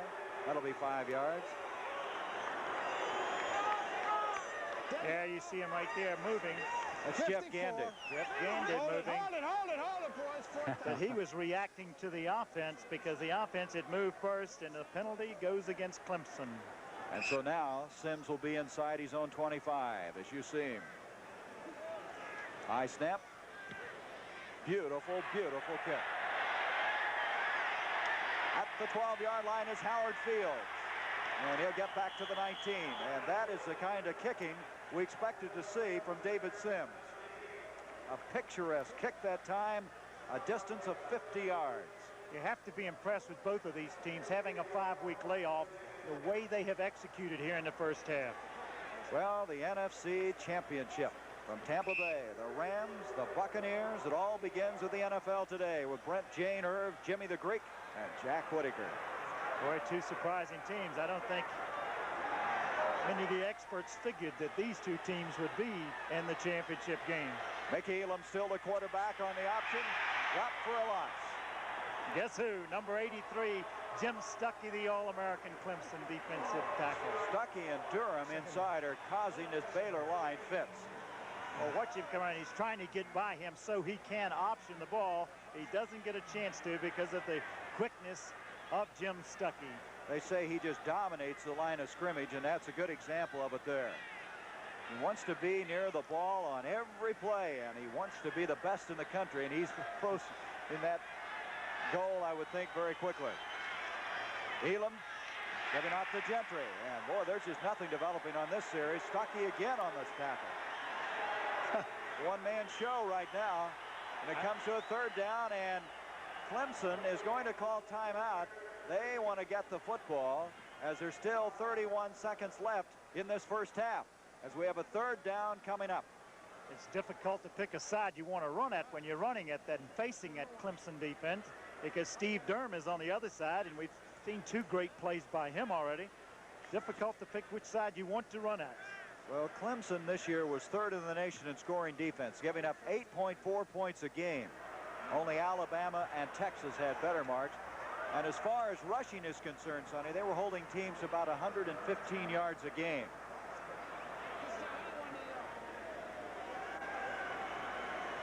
This has been a very enjoyable 3 or 4 days here in Atlanta. The Peach Bowl committee and all the help they have given us. The cooperation has just been outstanding. Very much impressed with the organization and the sellout crowd here in this 12th annual Peach Bowl, and the color and excitement as you look at Lester Brown, a fine running back for the Tigers. Well, you have a third down, 13 yards to go, 31 seconds left. Clemson figuring to get the football before this first half is over. Frank Pollard is now checked in. Walter Abercrombie has also joined him in the backfield. Elam, the quarterback. Boy, you saw that list of all Southwest Conference players there on the Baylor team. Elam gives to Gentry. Gentry back to the original line of scrimmage, and that's all. Steve Durham and Clemson again will ask for a timeout. So there's now 25 seconds left, and they figure to get good field position. Well, the whole difference in this first half so far, Gary, has been the busted play. Brannon throwing the long pass on a busted play, getting a touchdown out of it. Hollis Hall will go back for Clemson. He'll go back to the 50-yard line. Stowe, who's kicked very well for Baylor, will have a pressure kick coming up. You see the time remaining. Clemson has not tried to block a kick yet. They've had the return on each time. Let's see if they go after this one. They have only one man back. Here they come. Boy, they hit him, and they're going to have roughing the kicker on that. Hollis Hall inside the 35-yard line. He'll be dropped, but Baylor will have the football as Stowe was roughed. He is down, and he's not getting up very quickly. They went for the block here. This time the kicker does get knocked down. They call the roughing, and boy, does he ever get hit this time. And he is hurt. He's still down on the field. Let's hope it isn't serious. That was a 47-yard kick under some less than ideal situation. It looks like he's getting up. He's going to be okay. Stowe has replaced a pretty fair kicker this year, Luke Prestige, who moved on and did such a good job for Denver. There's Stowe. Out of Houston, how many players did they say come out of, like 44% of the football players or something come out of Houston, Texas? And he came out of the same high school that Luke Prestige did, out of Houston. Danny Ford, he's not happy about that roughing the kicker, because that takes Baylor out of a very, very precarious situation, gives them first down at their own 34-yard line with 16 seconds. Elam gives off to Pollard, and Pollard, who missed a lot of this year with a broken jaw, moves it out to the 38-yard line. Ray Brown, Steve Durham make the stop, and we're going to have another timeout. This time Baylor stops the clock with 4 seconds left. Maybe they're going to throw one up again long. One of those Hoper type passes, right? Both of these teams, Gary, capable of running a lot of people at you, keeping fresh backs in the game, and that's important when you play with the intensity that both teams play with. You see Mitchell, 81, the biggest, should say the tallest man on this Baylor team at 6'6". Danny Ford, he's going to have people backing up a little bit in that secondary. Get them back about 20, 30 yards. Be sure they don't get one behind them. Yeah, they're going to give up anything short. They just don't want to give up the home run. At halftime, we're going to have the Baylor and Clemson bands. We saw them in the pregame, and they are impressive. And we'll be watching them. We'll be visiting with a guy by the name of Frank Howard from Clemson. And we'll also have Jack Patterson, the athletic director at Baylor. I was just looking around for Frank to see if he was going to make it to the booth. Elam gives to Gentry, and that is going to end this first half of play. So the Baylor Bears, after trailing early in this game, 7-0, have come back to score twice. And at halftime, they lead 14-7.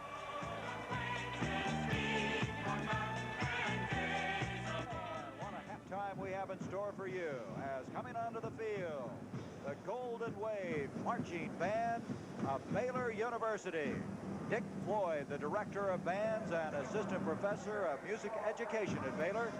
A 200-member band, and let's listen.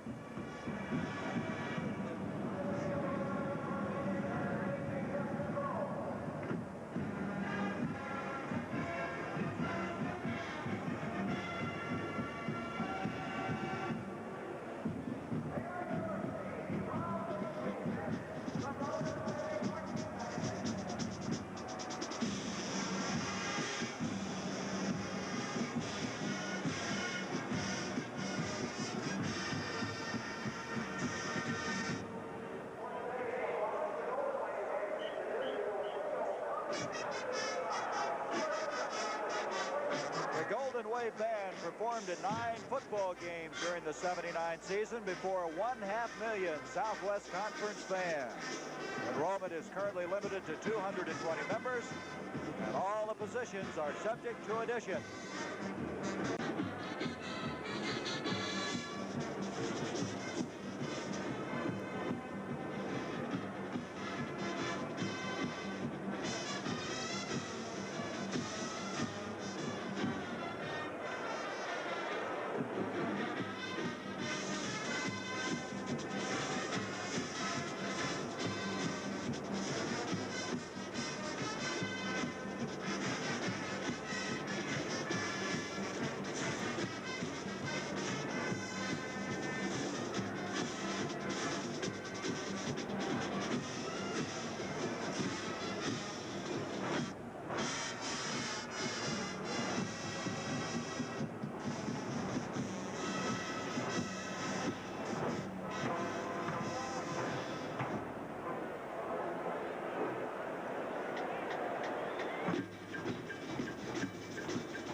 You can see some of the enthusiasm here. More than 20,000 fans coming from Clemson, which is about a 2-hour drive from the Atlanta area, and Baylor, not to be outdone, they had over 10,000 loyal fans coming here to the Peach Bowl.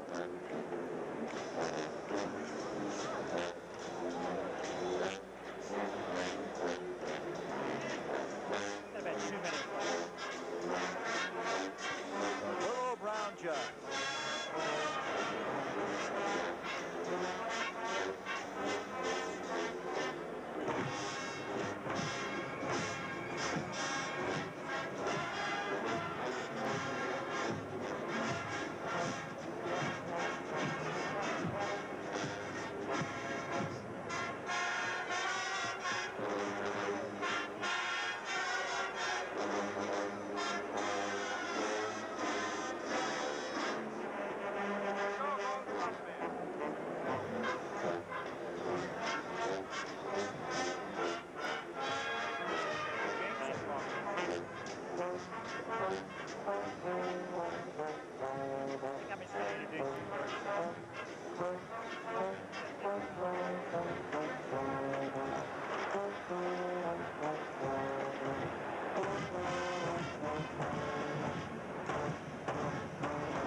Jug performed here by the Baylor University Band. They'll be playing a spiritual, I Saw the Light.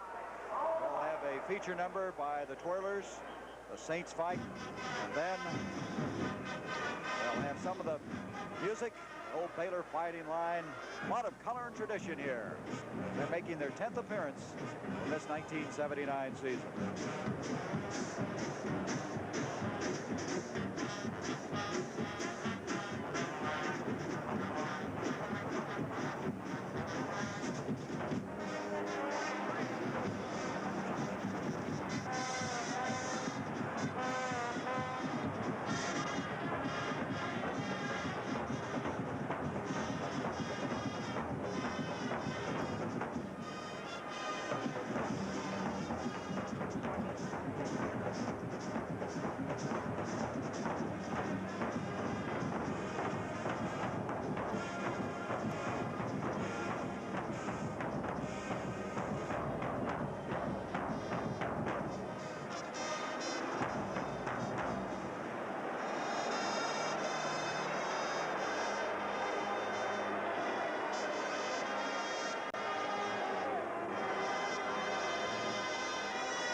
at the Peach Bowl, the 12th annual Peach Bowl, are two gentlemen from Clemson University.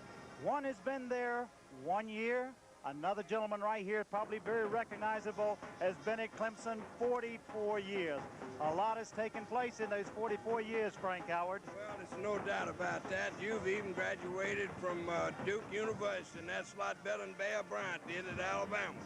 They've done an excellent job with this football team, coming back a rebuilding year, yet they come back and make their third straight bowl appearance. Well, we got a fine football coach. We also got a fine president in Dr. Atchley here.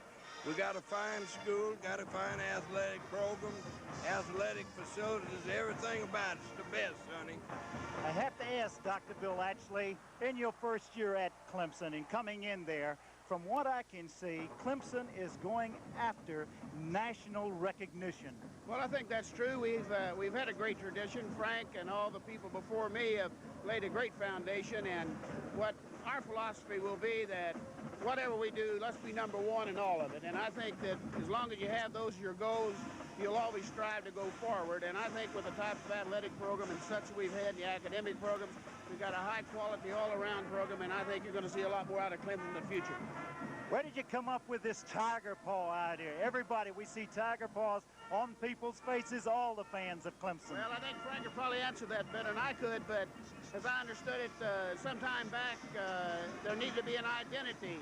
We are a state-supported school and a land-grant university, and so they brought in an advertising group to try to find out some way we could bring an identity. They finally decided they'd work with the athletic department since they'd already had a great tradition and some exposure, and they came up with the tiger paw, and it's been a great thing for us ever since, and we're going to continue making it great. What about the goals of Clemson University in the 80s? Well, I think the goals will be that we will continue to strive to maintain a high-quality education and also a great athletic program, and like I said before, we'll be number one in all of them, but I think you'll find Clemson University will not be the ivory tie type of university. We'll be working for those type of problems that the world needs to be solved, and we're going to be working on energy and other areas, and I think you'll see a tremendous feat over for Clemson in the future, and we'll make these problems in the world, I think, seem small. Thank you, Doctor. Coach, I know you'd like to be down in that dressing room. Thank you for stopping by, and good luck to Clemson and continued good success. Gary? Okay, Sonny, we have a halftime score here of 14-7 in favor of the Baylor Bears. Throughout the course of this halftime, we'll get to see the Clemson marching band. We'll also visit with Jack Patterson, the athletic director of the Baylor Bears. We'll be back with more action from the 12th annual Peach Bowl after this word from your local station. Tuesday. And now, performing at halftime, the Clemson University Band, the Tiger Band, the director, Dr. Bruce F. Cook. The Tiger Band, the official marching band, consists of 195 members, including a flag corps. And this band performs at football games, basketball games, parades, pep rallies. Its members come from all departments of the Clemson campus, from agriculture to zoology.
And while we're at halftime, we'd like to introduce you to Jack Patterson, who is the athletic director at Baylor University. He took over that position in 1972 after an outstanding career as a track coach. And Jack, we were just remarking at the top of the show, I don't think a lot of people in Waco or possibly in the Texas area thought that Baylor would have a postseason game after going 3-8 a year ago. course, I think this year we're just enjoying the results that we hoped for a year ago. So naturally, this is quite pleasing to us. I'm very impressed with the players, the coaches, the way they've conducted themselves. I get the feeling there's a very close-knit group, Grant Tapp and what he's done. Well, I, of course, personally like to feel that we have a little more of a family atmosphere all through our athletic department. First, because of the size of our school and the beliefs that we have that make them very important to us. As you look at these young men, we were just remarking of the players that have played today, all but one are from the state of Texas. Yes, the bulk of our players do come from the state of Texas. Naturally, if we find a good one any part of the world, we're ready to talk to him. As being a former track coach, I know you're very much aware of how this conference has improved with its quickness, its speed, the attributes that you would be very much aware of. Yes. Certainly, we're finding fellas today that are 6'5" and weigh 250 that could do things that the youngsters that were 6'1" and 195 or 205 could do years ago. Jack, what about the decade of the 1980s? You've had success here in football. This is the next bowl appearance since 1974. What do you want to have happen, not only football-wise, but the entire athletic program? Well, naturally, we're striving for academic excellence at Baylor University, and I would certainly hope that our athletic department in all phases would keep pace, and we're striving for excellence and recognition in the athletic program and everything that we do. I was very much interested in one of the starting guards for Baylor, Billy Glass, an all-conference selection, and his daddy, I guess, here, Bill Glass Sr., watching the game. He was an all-pro, and Sonny remembers him only too well in the pro league. I can be sure that he does, because I've had 2 stays at Baylor University, and Bill Glass was one of the fine players at Baylor when doing my first stay. Now it especially makes me pleased to have his son playing for us at the present time. Jack, thank you, and a Happy New Year, too. Thank you very much, and so to you. Jack Patterson, the athletic director at Baylor University. It's our halftime continuing here as Clemson, their band, performing before the sellout here in Atlanta Fulton County Stadium.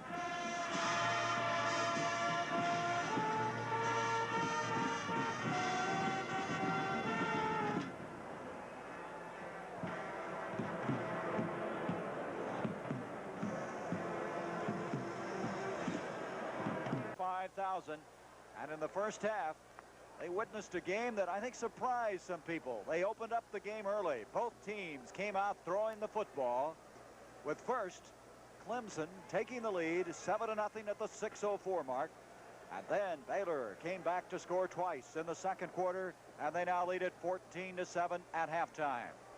Sonny, I have not been disappointed at all. I think both these teams have played well. I've been impressed so much with the linebacking play.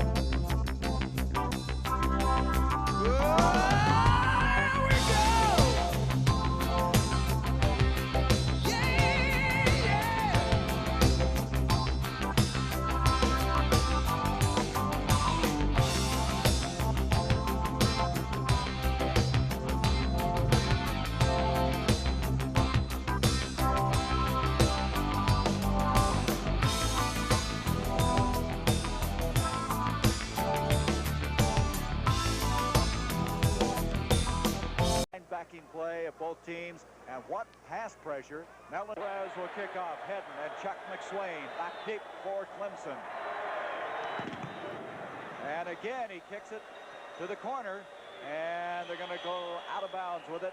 That will be a 5-yard penalty. The entire game, they've had difficulty getting that football in the field of play. Well, they have. Both teams have kicked the ball with their sidewinders, kicking the ball down in the corner.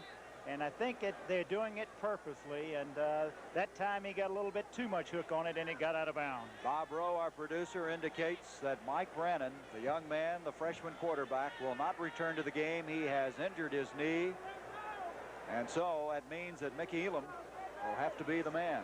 From what I understand, it's stretched ligaments, and I see standing on the sidelines right now, that man will not be back, but Steve Smith, this time from the, excuse me, Sonny, this time from the 35, Alvarez to kick. Hedden and McSwain again deep. This will be Hedden again at the 11. And Hedden is rammed out of bounds as he comes across the 25-yard line.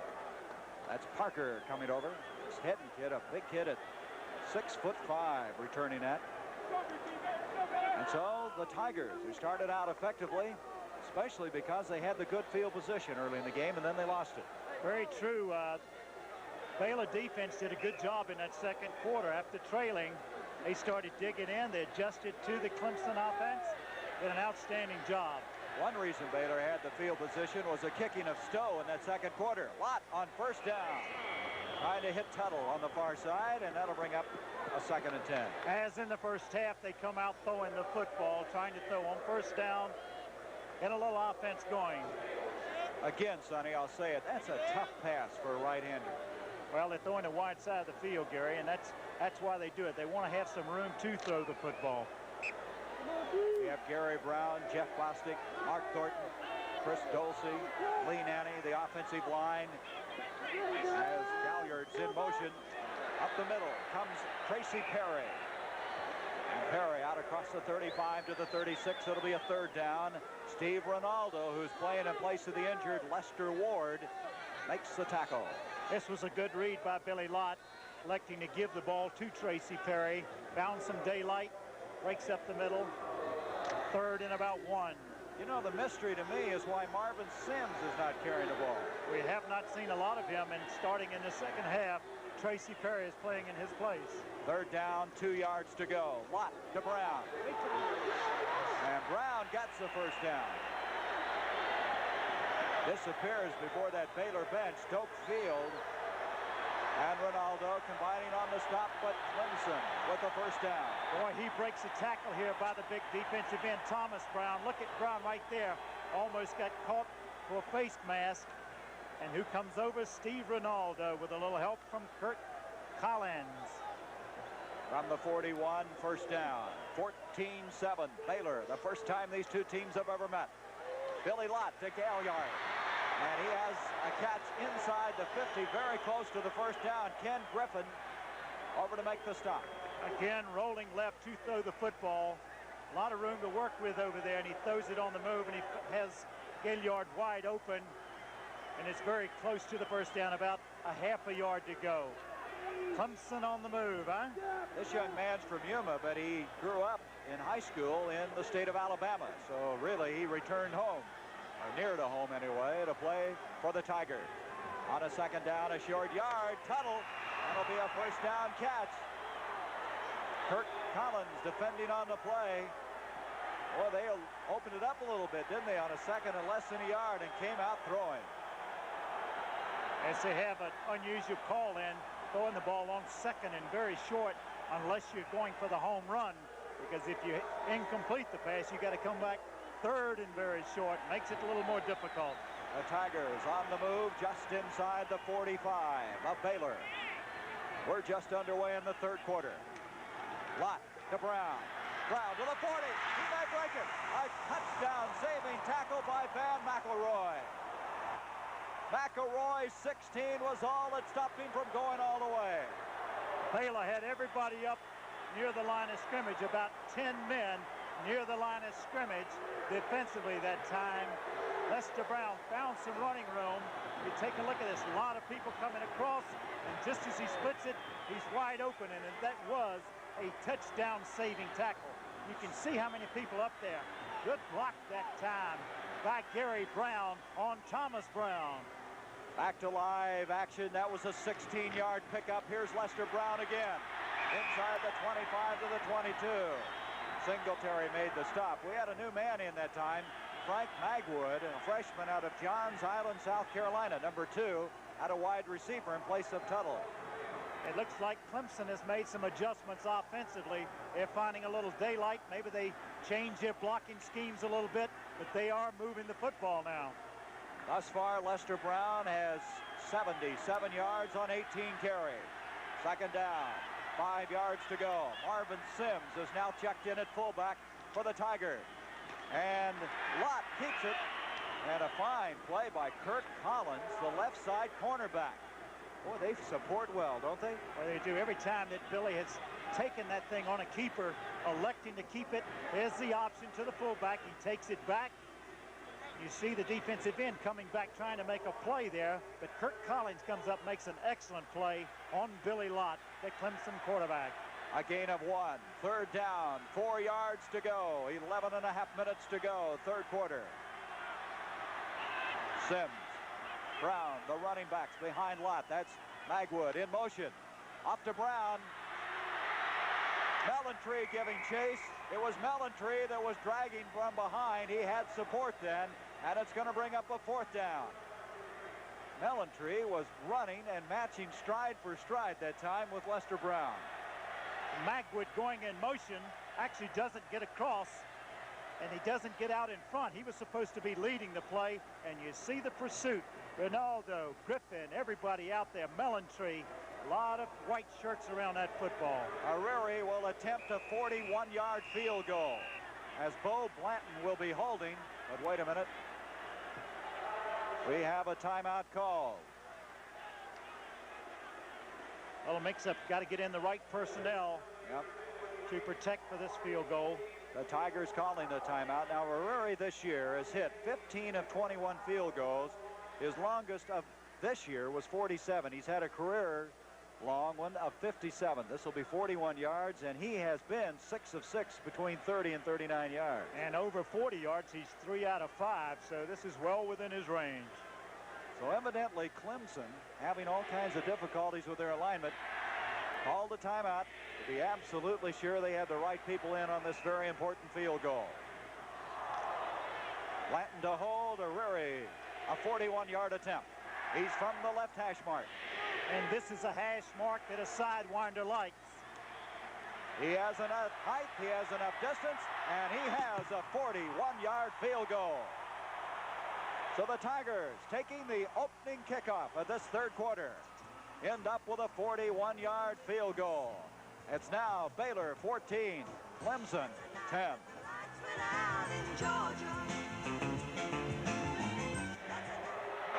Ariri's field goal, by the way, was just 1 yard short of the Peach Bowl record. And boy, he hits it good.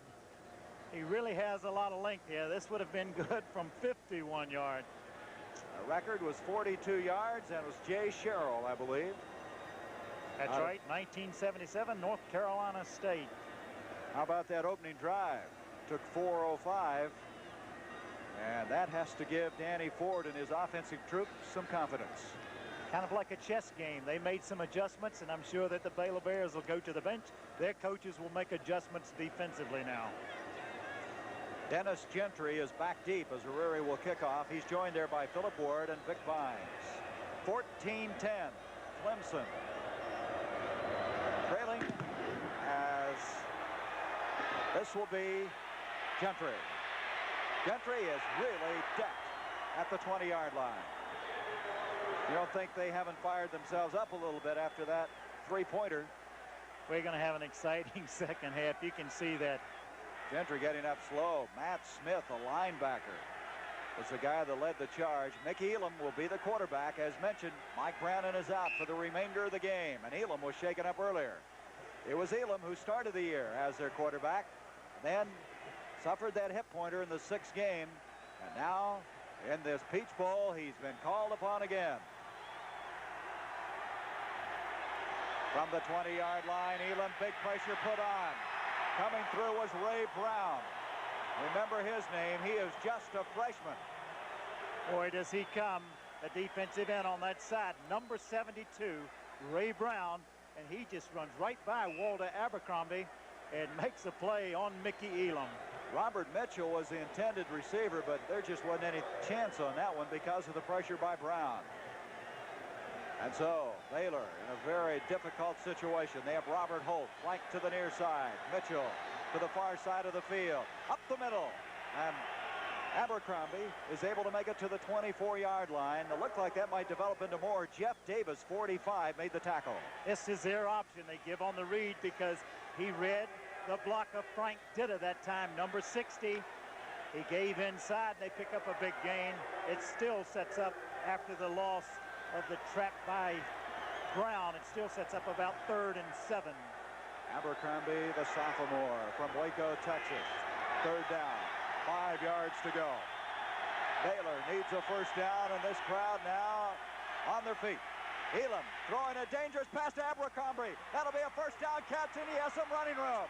He's to the 40, the 35, the 30, the 20, and he's knocked down inside the 15-yard line by Rex Barnes. Barnes, the all-ACC cornerback, caught up with him. And you talk about a big play for the Baylor Bears. You talk about a dangerous play. Rolling left, throwing it back across the green, and he's throwing it running backwards, and they caught him by surprise. He beats, you see, going down the sideline, then they got to chase. Jack Kane finally run out of bounds. Boy, what a big play for Baylor. Just take a look at it again. Durham right in his face, and right here, Bubba Brown gets knocked down. Kane in chase, and then the race is on. Finally run out of bounds by Rex Barnes. That was a 63-yard pickup. Baylor cannot hear the snap count as they back off. 63 yards that time by Abercrombie. You know, he had a 78-yard catch earlier this year, so Walter has been on the tail end of a couple of big ones. And none bigger than that as far as Baylor is concerned, because they had a 3rd and 5. They were in a bad field position situation. The momentum was on the Tigers' side, and all of a sudden they go 63 yards. You got to give that coaching staff of Baylor a lot of credit for that play. A very dangerous type throw, rolling left, backing up, and laying the ball up with nothing on it, just kind of lobbing it back over there to come out with that kind of play. As you said in practice to one of those kids, you better be a good tackler if you're going to throw that very often. Well, that's for sure when you throw that type of pass. At the 13-yard line, first down for Baylor. Elam now 2 of 6 for 76 yards. He gives off to Pollard. Mike Pollard, a senior from Meridian, Texas. Jeff Davis, Jim Stuckey. Pollard is the guy that broke his jaw and lost 15 pounds this year. Look at the swarming defense. Stuckey, everybody over there. Good play that time defensively. Jeff Davis and Stuckey, the primary tacklers on the play, on the pitch. They lost a yard. 2nd down, 11. The ball at the 14-yard line. 9:12 to go, 3rd quarter. Bo Taylor is checked in. He's flanked to the bottom of the screen. Robert Mitchell at the top. Give up the middle. Pollard, and Pollard runs into a lot of orange jerseys led by Durham and Stuckey. And it comes to a 3rd down. Good reaction that time. And look at the intensity of this Baylor Bear. That is James Rowell, a backup defensive tackle. Again, the success against Clemson and also against Baylor has been by the pass. Mike Fisher is checked in at a wide receiver for the Bears. 3rd down and 9. Fisher, along with Bo Taylor, the wide receiver. Mickey Elam throwing. Trying to come up was Raymond Cockrell, the tight end, and that brings up 4th down and a field goal attempt. Oh, what an effort he made to try to catch that ball with one hand. From Killeen, Texas, 6'3", 222, a junior. He had 4 catches as Grant Taft now will hope to get the field goal. Coming in will be Robert Bledsoe. He's 13 of 17 this year. He was a guy who missed his first 5 field goals in '78 and has come back this year to kick very well, as you see. And this will be a 29-yard attempt. Steve Smith to hold. It's a low-line drive, but he got it. That ball didn't get up very well, but it got through there. Got about 12 feet high, didn't it? And so they come back to match field goal. And again, Baylor has a 7-point lead.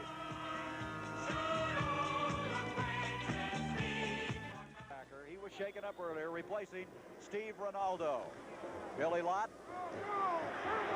gives to Brown again, and Brown to the 35, where it's going to bring up 3rd down and still 2 yards to go. Well, he does a good job here. A counter draw play. He just gets around. Pretty good move that time on James Rowell, number 97. And Thomas Brown eventually made the tackle, a senior.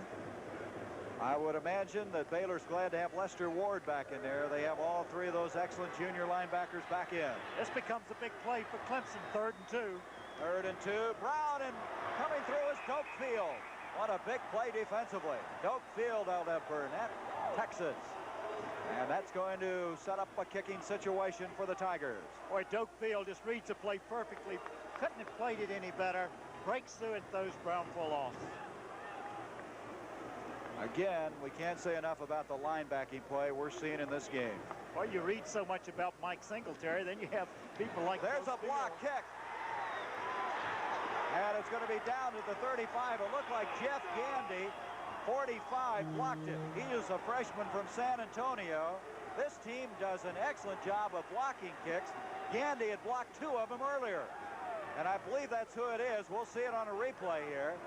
As Sims, again, just didn't get rid of the ball. They've been very close to blocking kicks all day. Doesn't seem to be taking a long time, but boy, do they get in there. They have a lot of people that were capable of blocking that kick that time. It is confirmed. It is Jeff Gandy that did block it. And now, at the 35, first down, Abercrombie. He's to the 25-yard line. Jim Stuckey making the tackle for Clemson. Abercrombie running inside. Again, a good read by Mickey Elam, giving the ball inside, and Stuckey having to come across in pursuit to make the tackle from behind.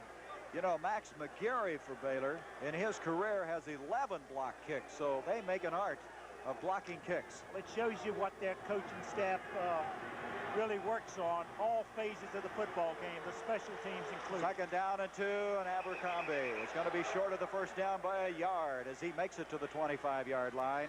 Ray Brown again on the tackle, number 72. He, by the way, was an All-American at Parade Magazine in high school, the state lineman of the year in the state of Georgia.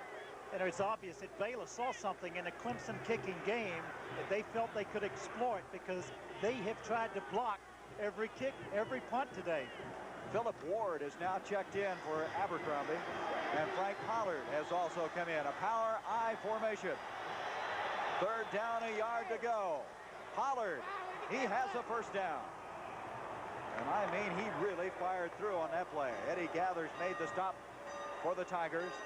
And Pollard, who's gotten a second life after missing most of the season and a chance in postseason play to come back and do something about it. Both teams go to this power I formation in short yardage. They get that extra blocker inside there.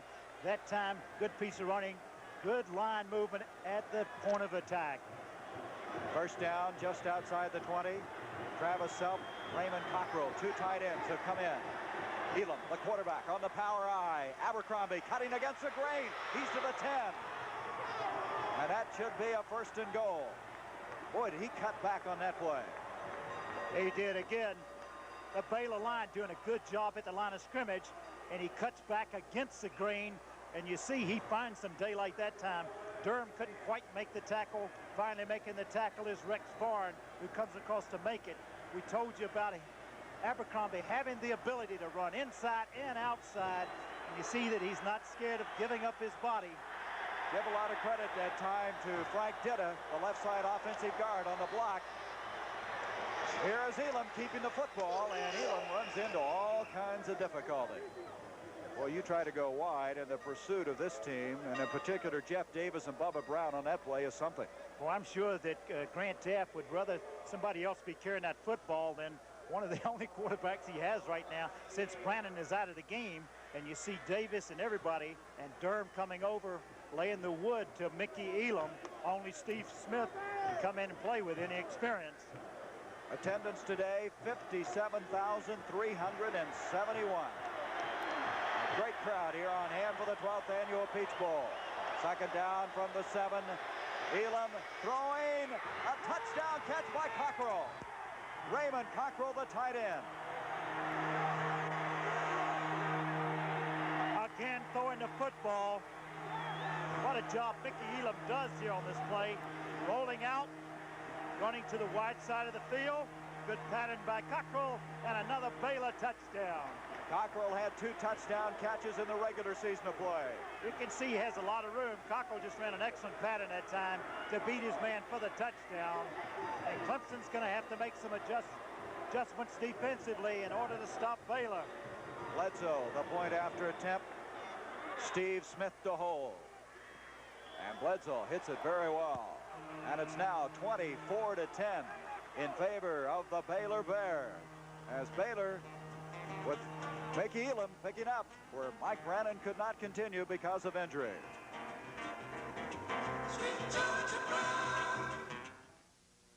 A very happy Baylor team, and in the background, Raymond Cockrell, the tight end, who just caught that 7-yard touchdown pass. Frank Ditta, who threw a big block sitting alongside him. And the Bears lead at 24-10 with 3:43 to go in the third quarter. By no means is the game over with. McSwain and Hedden back deep for this kick from Alvarez. Started out the game, both of them were kicking from the hash marks. Now Alvarez teed it up in the center of the field.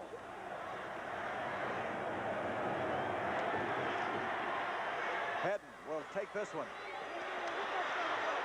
to the 20, 25, and Hedden fumbled the football, and it is going to be recovered by Clemson.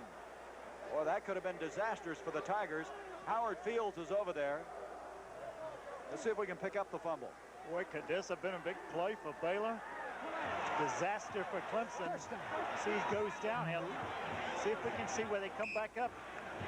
Boy, he just pulls that football back in as he's going down. Take a look at it again. Loses the ball right there. Comes out and gets a quick arm out there in a hurry to get it back. Back to the live action. Tuttle on a pass from Billy Lott. And he's going to go out of bounds at the 36, maybe the 37-yard line. Same pattern they've had success with, throwing to the wide side of the field. A square out pattern. Seems that it's been there each time. Makes a good throw, good reception.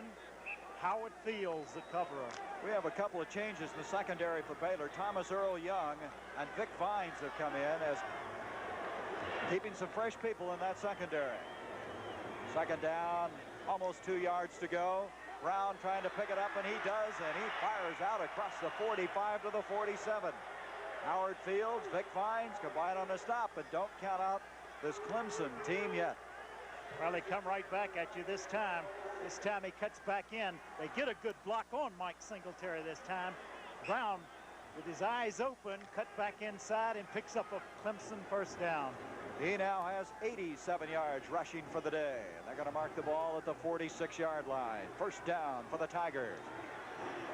Gaillard, the bottom of the screen, flanked out as you look at the Baylor bench.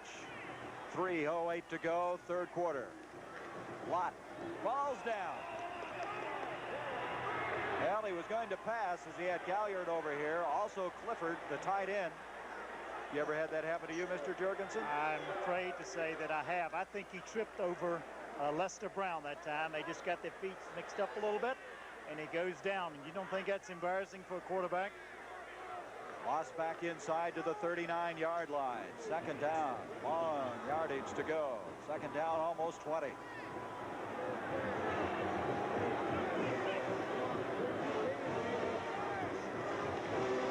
This time gives to Brown, and reaction is just excellent that time by Joe Campbell. And also Max McGarry, number 99. Boy, trying to run a draw play. No place to go. Look at this play.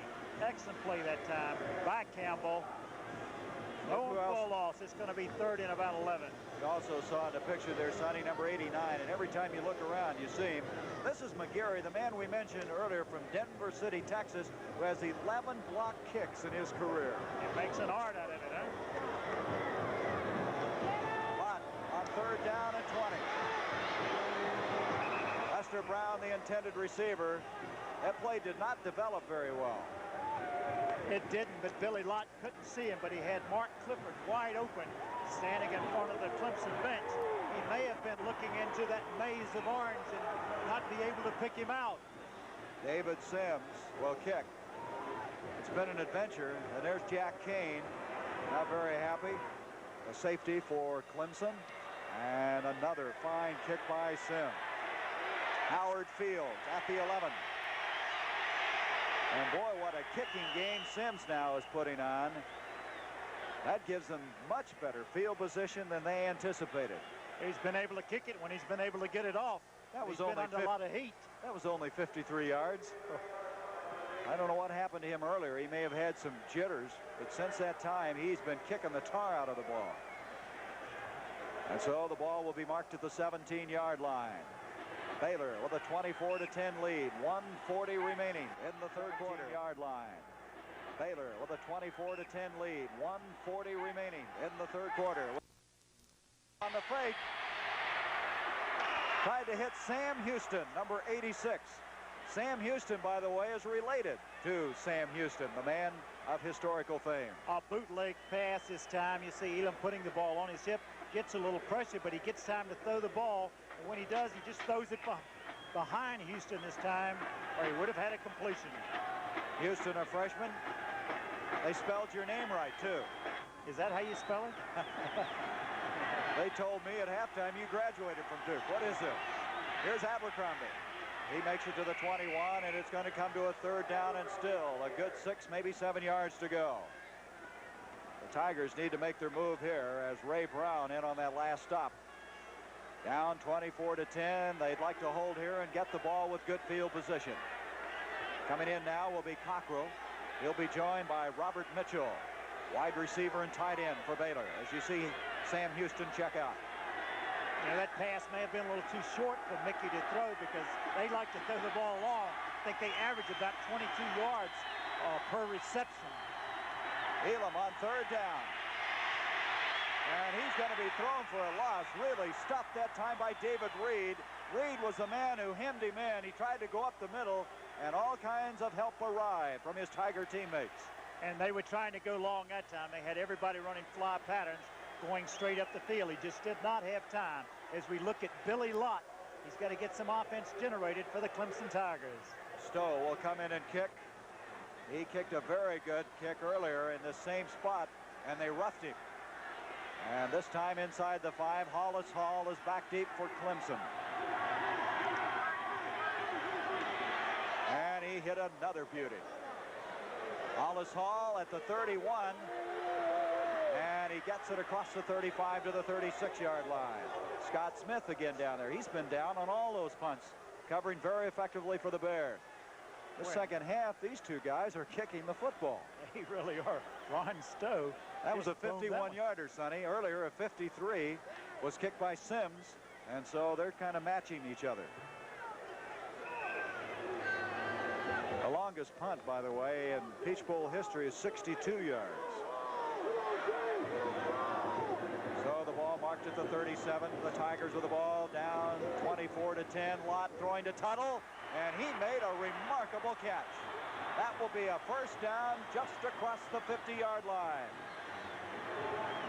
This is what you call remarkable execution, Gary. Just an excellent throw by Billy Lott because there was good coverage on the play, and you see how close it was, and what a tremendous reception Perry Tuttle makes. Cedric Mack, a freshman from Freeport, Texas, was the man who covered on the play. And so, that's the end of the third quarter. We'll be back with more action from the Peach Bowl after this word from your local station. Wednesday.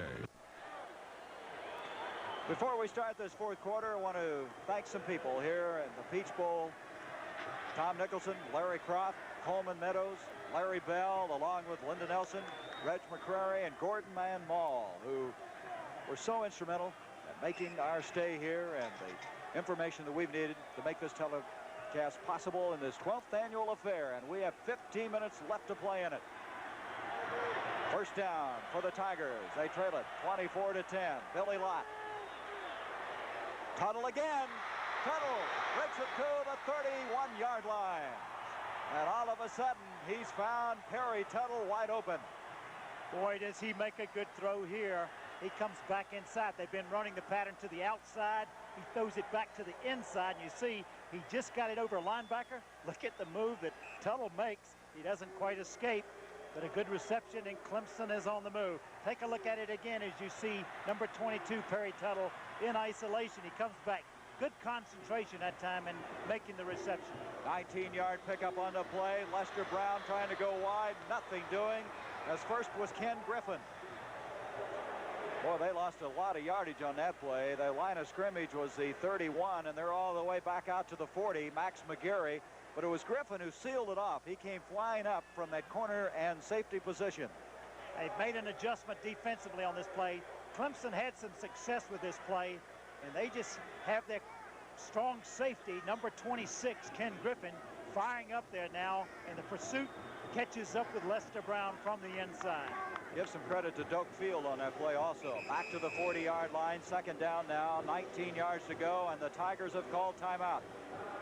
Clemson calling timeout with 14 minutes left in this game. They're having to play some catch-up football, but Billy Lott is airing the football out a little bit. He's found Perry Tuttle twice on this drive, and they're trying to make a comeback. We'll be back.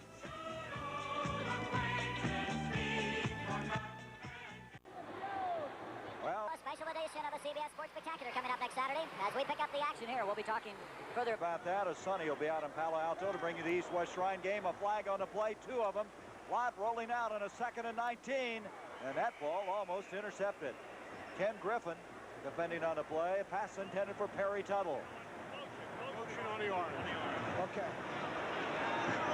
Let's see what Perry Tuttle does here. Right, Captain. Right. Where's the captain? Penalty looks like it's going to go against Clemson. You want to decline that penalty? Yes. Okay. Illegal motion. Offense. Refuse. Third down. Third down and still 19 yards to go. Take a look at Tuttle here, number 22, adjusting on the pattern when they were scrambling. And boy, he does a good job there. He becomes the defender. Joey Smith, a freshman from Newport News, Virginia. Number 17 is checked in. Tiger Howdy. All right.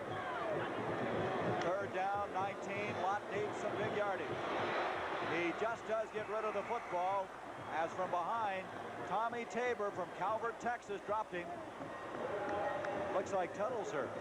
Yes, it does. It looks like he got banged up a little bit on the play. See if we can pick it up and see what happens to Perry Tuttle here. Here it is. Take a look at it. See what happens to him on this play. Goes down. He's running free here. He stops. Nobody around him. Looks like he just got sick to his stomach, doesn't he? Either that or he brushed off of that one man when he made his cut. I don't know if he caught something in the stomach or not, but David Sims will have to kick the football on a 4th down. Howard Fields back at the 10-yard line for Baylor. 13:48 left in this game. Sims trying to go for the corner. And I believe he did it. Did he ever do it? That's about the 3-yard line. Boy, that puts Baylor back in dangerous territory right now. You see the congratulations to Dave Sims. And Baylor will have to be careful with the football here. They will, as a ball at the 3-yard line when we return. That's a night that the lights went out in Georgia. A 24-10 lead, but they have the football at their own 3-yard line. There's Elam's statistics. The big play, a 63-yard pass completion to Abercrombie. Pollard and Phillip Ward, the running backs. This is Pollard, and nothing develops on that play. Charlie Bauman, the nose guard, to make the stop for Clemson. Well, you can believe the Tigers would like to force a fumble here, and they came very close. He did an excellent job there to hold on to the football. He was hit just as they made the exchange. No gain. 2nd and 10, still from the 3-yard line. Getting a little bit cooler here in Atlanta. It was the mid-40s at kickoff time. Been overcast the entire game. It's still Ward and Pollard and also Lively in the backfield. And again, it's Pollard trying to get up the field, and again, nothing develops. And it's a 3rd down coming up. And he gathers that time. You think they'll put it up? Well, one of our spotters, Mike Scott, who is the Assistant Sports Information Director for Baylor, shook his head yes, so we'll see. He knows the team better than we do, Gary. He, along with Jeff Rhodes from Clemson, who is a student aide for the Public Relations Department and the Tigers, have been our spotters today, and we thank them. And again, it's Pollard, and again the same result, and they're going to have to get rid of the football. That was Jeff Davis, the sophomore from Greensboro, North Carolina. And Baylor really has a pressure-packed punt coming up. Well, they got to kick it right back from the back of the end zone this time, and it's going to be a short type of punt because they can't go to the full spread because he doesn't have a lot of room. He can't step out of the back or it's a safety. Hollis Hall is deep for Clemson. Oh, very fine kick. Look where he kicked that ball, all the way to 47, and Hall had to fall on it, and the Tigers do not get the field position they anticipated as Stowe booted that ball 49 yards. And you're looking again at Smith, who is down covering so well on that punt. 49 yards he gets credit for, but he kicked it about 60 yards. The kicking in the second half has been as fine as I've ever seen, not only in college ball, but professional football. From the 48 now, Clemson playing catch-up football. Lott looking, Tuttle's got it.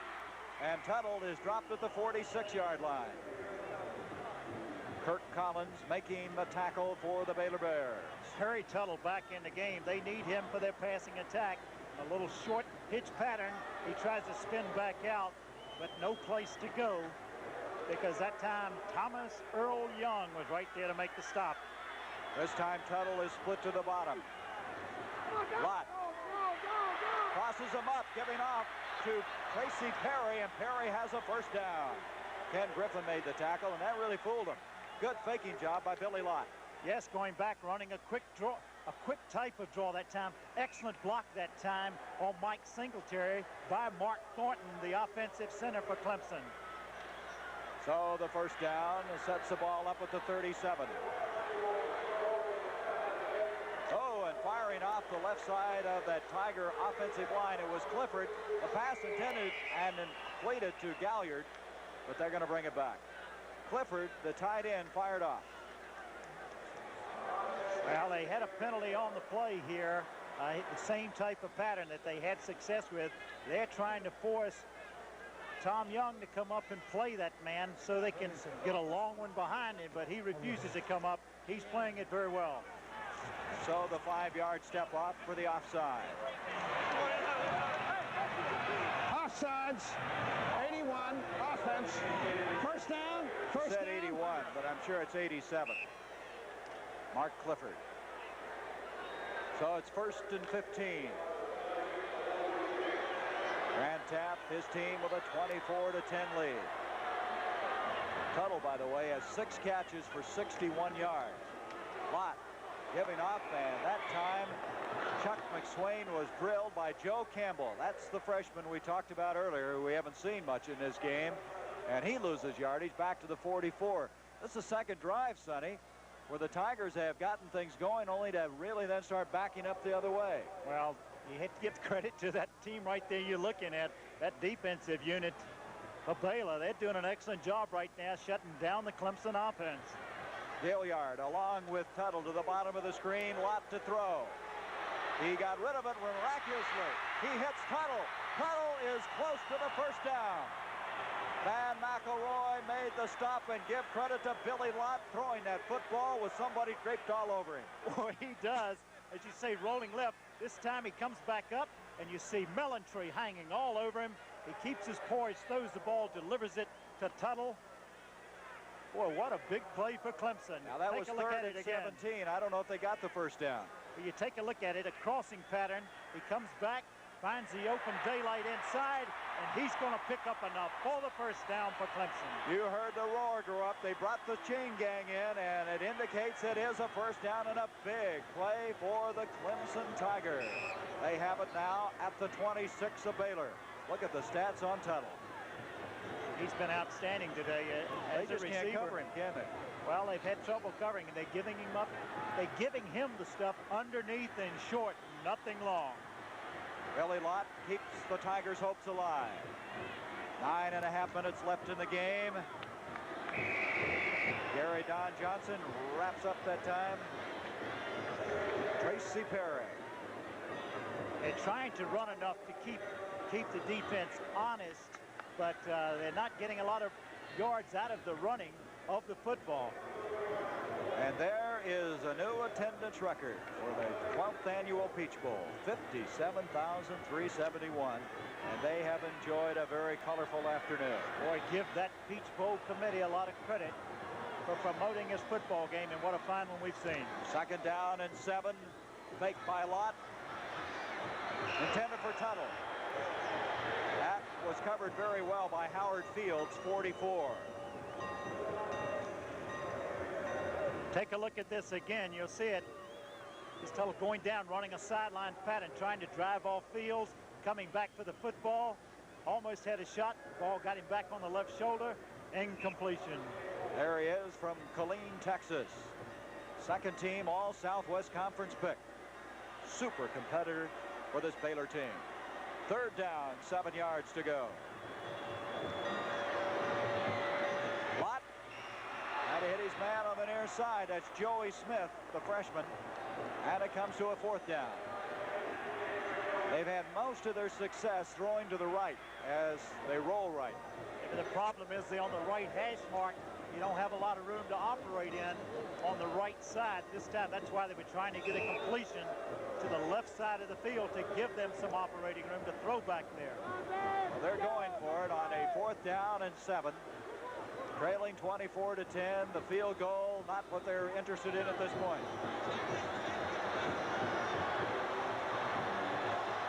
And the Clemson crowd on their feet here. Lott with time to throw. Intercepted. Picked off by Thomas Earl Young. And Young is out to the 35-yard line. Tuttle was completely surrounded by Baylor football players. Billy Lott, facing a 4th and 7 situation, was trying to make something happen that wasn't there. You can see the number of white shirts around Perry Tuttle. Nothing there, and he pays the price for it because it is intercepted. Georgia.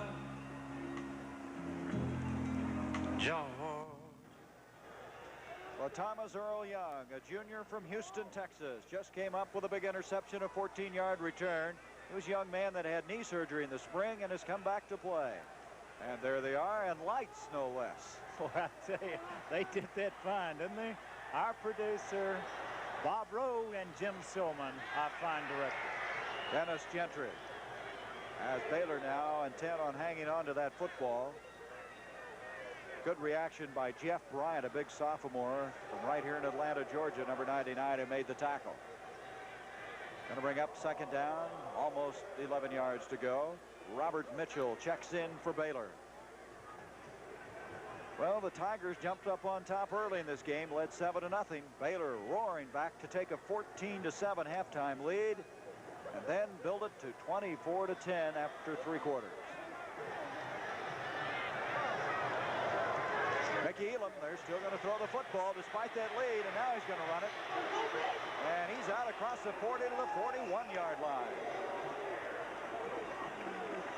And our queen is Vicki Wilkinson. And I saw the night that they had the contest for the Queens, and a former quarterback, Steve Fuller, who played for Clemson, was one of the judges, along with the head coach's wives. And I don't understand why they didn't have you as one of the judges. And look at all the lovely princesses with her.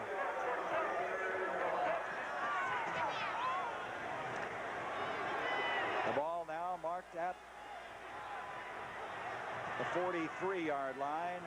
3rd down, a yard to go, and I don't know if he got it or not. Abercrombie trying to get up the field. Willie Underwood, the strong safety, filling very well for Clemson. A hard man to knock off his feet. He has great leg strength. Take a look at it. You see the defense coming in. Bubba Brown, Reed, Underwood, Kennard, Jeff Davis, all of them just really swarming around the football. The young man from Fort Payne, Alabama. I feel he could be a very strong candidate for all ACC honors next year. See if they picked up enough for the 1st down. They got it. So Baylor with an important 1st down. 7.5 minutes left in this game. Gary Helzer now is in at left guard for Baylor. Senior from Fort Worth, Texas, who can also play center. Mark Kirchner is playing right guard, as he's been in there most of the game for Bill Glass, who had that bad ankle. Glass, the all Southwest Conference pick. Elam on the option. Back to Gentry. Well, they're not playing it very cautious right now. Despite that lead, they're pitching the ball. They've acted as though they want to throw it as Bubba Brown, filling from the right linebacker spot, made the tackle. There's Gentry. He's not big for a fullback. He weighs 181. That's Gentry? No. I think the Tiger like to turn things upside down and get it righted again. Grant Taft, 46 years old. He feels this football team is so much better than that 74 Cotton Bowl team. And he thought his 3-8 team was better than that team that went to the Cotton Bowl, showing you the improvement in the Southwest Conference. Elam. Headed receiver Abercrombie, as Bubba Brown had a hand on it, and that ball was close to being intercepted. Boy, it was a big turnover. Really inspire this Clemson team right now. Bubba Brown's been all over the place, hasn't he? He has. I was kind of surprised they put it up that way because he threw down the field in a crowd. So it's 3rd down, 8 yards. Mitchell comes back in for Baylor. Bubba Brown only weighs 210, but they say he might be the hardest hitting man for his size in the country. Elam now 4 of 10 passing for 93 yards.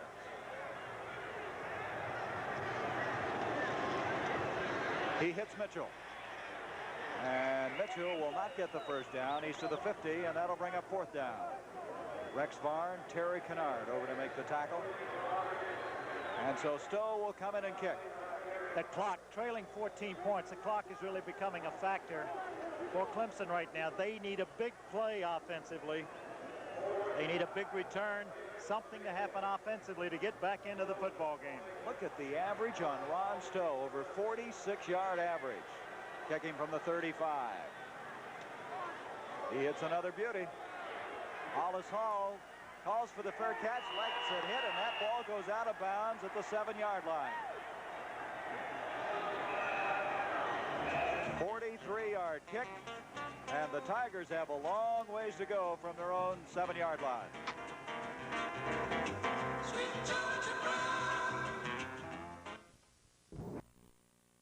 At the 7-yard line, Clemson with the ball, and we want to take this opportunity to thank some of the Peach Bowl people, and we'll do that right after this play. In particular, the executive director, George Crumby. What a job he has done. Watt wanting to throw. He's going for all of it. Joey Smith, the intended receiver, and the intercepted by Vines. Vic Vines picks it off for Baylor. Boy, he played it perfectly. He anticipated that they were going to try to go long. You see the pump fake. He does get good pass protection, steps up, lets it fly. But you see the great position that Vic Vines has, and he makes the interception. Well, we mentioned George Crumby, the executive director, the chairman of the Festival Division, Albert Tarica, halftime coordinator, Dr. Ellis Mills.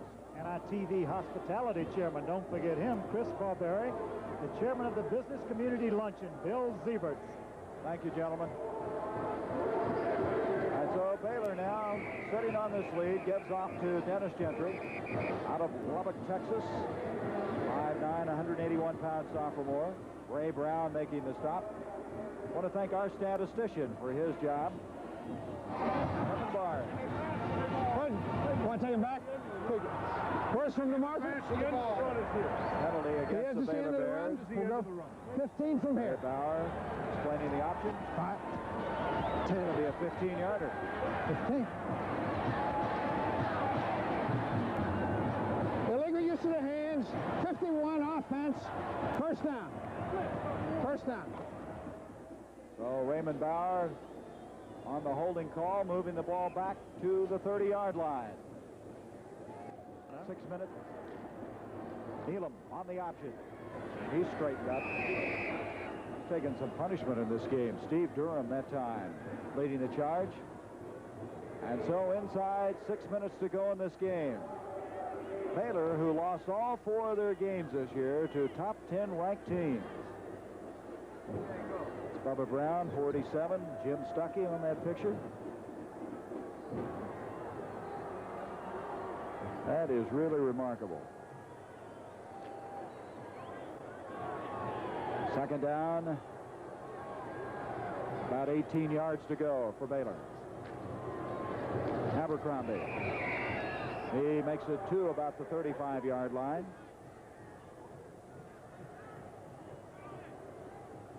And so it's going to come to a 3rd down and still about 15, 16 yards to go. Boy, you look at this Clemson team. They have 7 freshmen on defense, 6 freshmen on offense, and their top 44 people. So you know they're going to be a pretty good football team next year. This was their rebuilding year. And Baylor, don't forget about them. The people they're going to have returning. Gentry is one of them. Gentry fumbled the football, and Clemson has recovered. So with 4:45, the Tigers are still hanging on. Jeff Davis is the man over there that got on the football for the Clemson Tigers. They'll have the ball at the 37.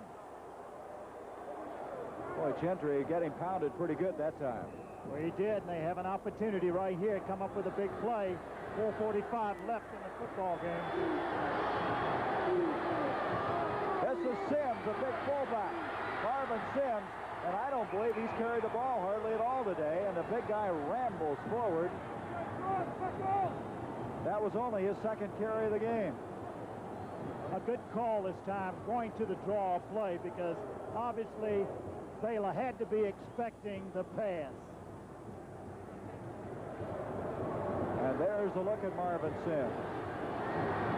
1st down, the ball at the 26-yard line. Lott has his man and not able to hang on to Joey Smith. Ken Griffin hit him. Griffin's been all over the place. Well, he made a good throw that time. He had the ball there. Smith just couldn't quite hang on to it. He made a good throw. Watch Billy Lott rolling left under some pressure from behind. You see right here, ball could have been caught. Young freshman out of Newport News, Virginia. He was an All-American in track. Great speed, and the young man could not hang on, and it brings up 2nd and 10 from the 26-yard line. 4:17 remaining. Baylor leading at 24-10, but the Tigers trying to climb back in it. Headed receiver is Clifford, the tight end. That play was very well covered. That play was very well covered, but you have to give Andy Mellentry a lot of credit that time, because he forces Billy Lott to throw the football before he wants to let it go. You see him coming around, setting up, and you see Mellentry coming in. Ball overthrown, but he had to deliver the football before he wanted to. 3rd and 10. They need a play right here. They have to come away from this drive with a touchdown. Smith, wide receiver, the top of the screen. Lott rolling, hits Clifford, the tight end. That will not be enough for the 1st down. Doak Field knocks him out of bounds. And so it comes to a 4th down and still 5 yards to go. He took the man underneath this time because Baylor was giving him the short receiver, hoping that he could break a tackle and get the 1st down, but they're going to come up 4th and about 5. And so 4th down, 5, and if Clemson figures on pulling this game out, they've got to get it right here. They've got to get at least the 1st down. 3.5 minutes left. Lott, and he has his man on the far side. That's Galliard, and that will be enough for the 1st down. A pressure-packed throw that time by Billy Lott. Boy, good concentration by Galliard. The ball comes up a little short. Lott rolling to his right again. They got the ball to the left by the other throw, giving them the opportunity to roll out to the right. He throws it low to Galliard. No chance for the interception, and they get a 1st down. Clemson is still alive. At the 11-yard line. Lott in the corner for Tuttle. Tuttle being defended by Thomas Earl Young, who earlier had an interception. Tuttle still hasn't reappeared as he went into the corner. Is he shaken up? Now he's coming back very slowly. Made a good throw that time to overthrow him. Make sure he avoided the interception. Plenty of time left. 3:07 left in the game. 24-10. Baylor leading Clemson. So Tuttle this time will go to the bottom of the screen. And now they have in Frank Magwood, a freshman, who's put to the top. Second down, Lott with pressure. Doak field. Also Ronaldo, 59. And Lott is really hammered that time. A loss to the 19-yard line. Everybody came. They had the blitz on. Ronaldo coming in. Doak field. A lot of people around the football. No time for Billy Lott to set himself to throw the football. At the 19, it will bring up third down, 18 yards to go for the Tigers. Galliard, Tuttle to the bottom of the screen, split out. Sims in the backfield along with McSwain, and a timeout now is called by Baylor. Baylor gets the timeout. And so with 2:32 left to be played in this game, the Tigers of Clemson trailing 24-10, trying desperately to get back on the scoreboard. That's the night that the lights went out in Georgia. There's the situation, 2:32 remaining. As we have a third down, 18 yards to go for Clemson. They trail it 24-10. Lott trying to hit Galliard. He did not see the football. Griffin defending on the play. The timing off on that one. Yes, he wasn't coming up with another fourth down play. Tommy Tabor put some pretty good pressure on from his tackle spot. And so earlier, the Tigers converted on a fourth down, and it comes to that again. This time it's fourth down, 18 yards to go.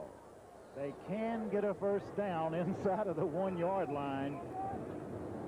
And now we have another timeout. This one called by the Tigers as Billy Lott will go over to visit with Danny Ford.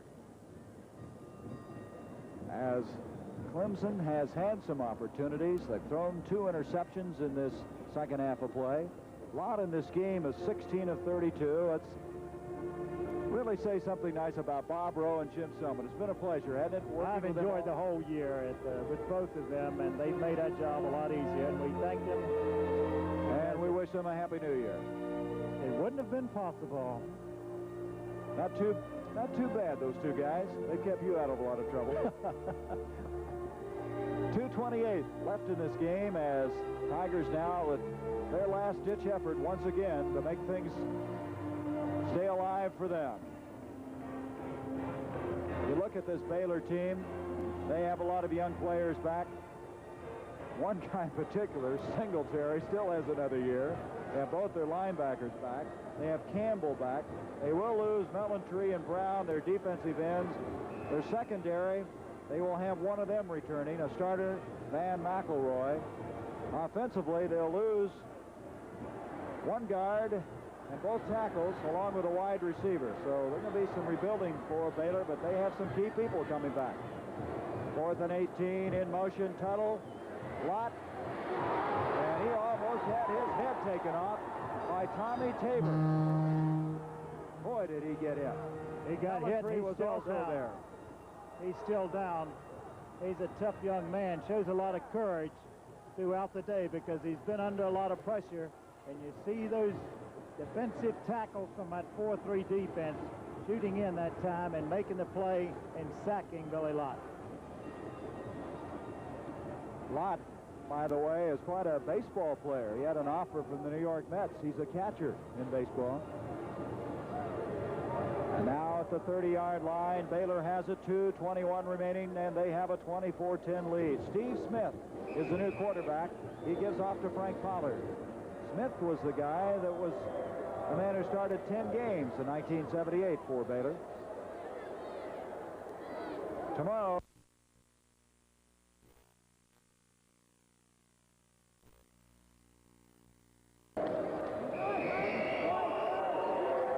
Carry that time by Pollard. And Pollard is able to move the football just about back to the original line of scrimmage, and that's all. Boy, I know this young man was glad to see some postseason action after being out with a broken jaw. Chance to finish the year in good shape. The Baylor Bears, you have to give them a lot of credit for what they did today with the football against this very tough Clemson Tiger defensive team. And the fact that they made big plays, that has been the difference in this football game. The big plays made by the Baylor offense. On a 3rd and 10. Steve Smith having some trouble hanging on the football. senior from El Paso. Steve Durham there instantly, and Baylor's going to have to kick the football. Inside a minute to go. And the clock is running. I'd like to take this opportunity, Gary, to say thank you to you. I've enjoyed working with you throughout the NFL season and for this 12th annual Peach Bowl. Happy New Year. Same to you, buddy. I tell you, I've enjoyed this year as much as any of the years I've ever been in this business. And it's going to be a very happy New Year's for this Baylor football team and Grant Taff and his outstanding staff. But also, we can't say enough for Clemson. They have a delay of game against Baylor. They run the clock down, 25 seconds in college, and the delay of game, the 5-yard penalty. And Stowe back to kick inside the 10. Hollis Hall, the only man back, a big rush, and it's blocked. It is blocked. And the ball is going to be inside the 5-yard line. They're going to mark it at about the 1, it appears. That's James Robinson, 75. Well, you take a look at this. This team's never ready to quit. Oh, what a great play that time. Ball rolling loose. James Robinson picks it up right at the goal line. Well, we have the MVP on offense and defense just announced at the Peach Bowl. It's Mickey Elam for Baylor. And the defensive player, Andrew Mellentree, the Baylor defensive end. Well, he had an outstanding day. Both men did. You have to give Mickey Elam a lot of credit coming in, with Brannon being injured at the end of the first half and coming in and doing the job he's done in the second half for Baylor. So the Tigers would like to salve some wounds here and take this in. A give to Chuck McSwain, and he's in. McSwain takes it in.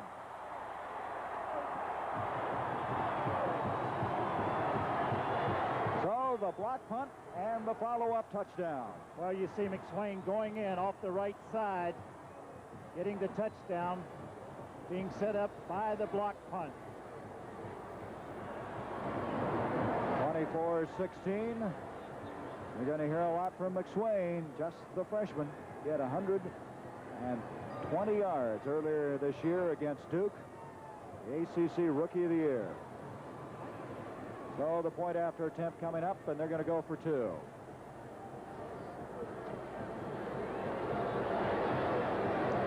They'll go for 2. 24-16 with 20 seconds left in this game. Billy Lott. And he has his man Jeff McCall, who's another freshman. And McCall has a 2-point conversion. 24-18. Again, the roll to the left. And he makes a good throw again. You notice, well, you just can't give them enough credit for coming back and playing the way they have and never giving up. Let me tell you something. They're going to try an onside kick now, Mr. Jurgensen. And they're down by 6 points. Stranger things have happened, huh? Stranger things have happened. Yes, they have. And you know why they went for 2. And so with 20 seconds, we'll have an onside kick coming up. Now, if they would get on that football, they have a last-ditch effort. And they could still pull this game out. Now, the Tiger does a push-up for every point they score. And they were mentioning earlier, they scored 55 points in one game, and he was exhausted after that one was over. There we go on the onside kick. Ariri will be doing the honors, and everybody is up close for the Baylor Bears. We said the MVP offensively is Mickey Elam. Coming in. Congratulations, Mickey. What a fine day he's had. He's going to be happy. Everybody on their feet. A lot of people left this game, and it's not over until we determine what this play develops. Look at him now, jumping around.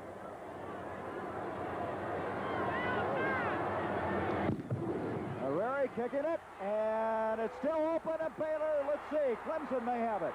They do. The Tigers have it. With 19 seconds left, they're down by 6 points.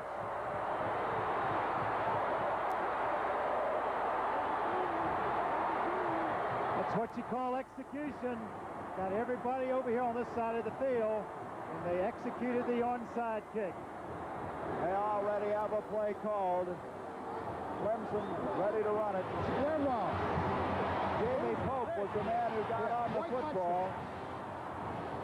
We said we were going to have a great football game, and that we have. 19 seconds left. The ball is at the 46-yard line. Billy Lott trying to pull it out. Throws up the field. Tuttle's got it. He is at the 33. And the Tigers will ask for a timeout, I believe. Nope.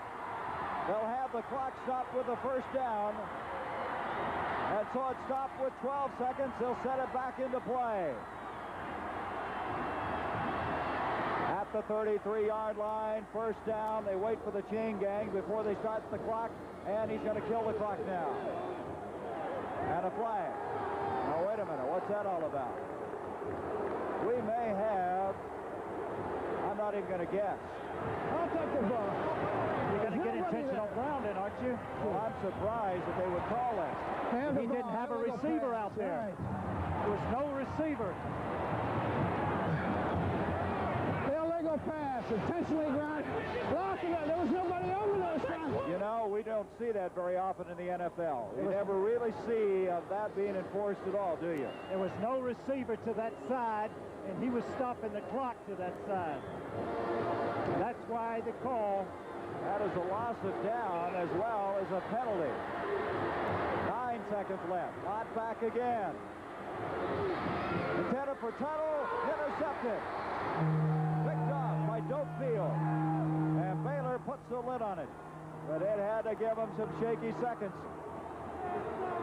As this very, very game Clemson Tiger football team scared him right down to the very end. As you see, 1 second remaining.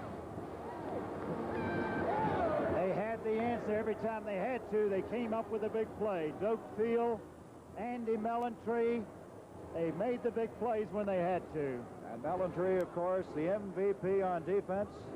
And so with 1 second left, don't forget the Cotton Bowl tomorrow, 2 o'clock Eastern Time. Nebraska and the Cougars of Houston. Southwest Conference picking up a win here today, and they'd like to continue that on the first day of 1980. I hope they have a fun football game as we've had here this afternoon. And Mickey Elam falls on the football. And so the final score. The Baylor Bears defeating the Clemson Tigers 24-18. And so for Sonny Jurgensen, this is Gary Bender wishing you all a very happy new year and saying so long for the Peach Bowl in Atlanta, Georgia.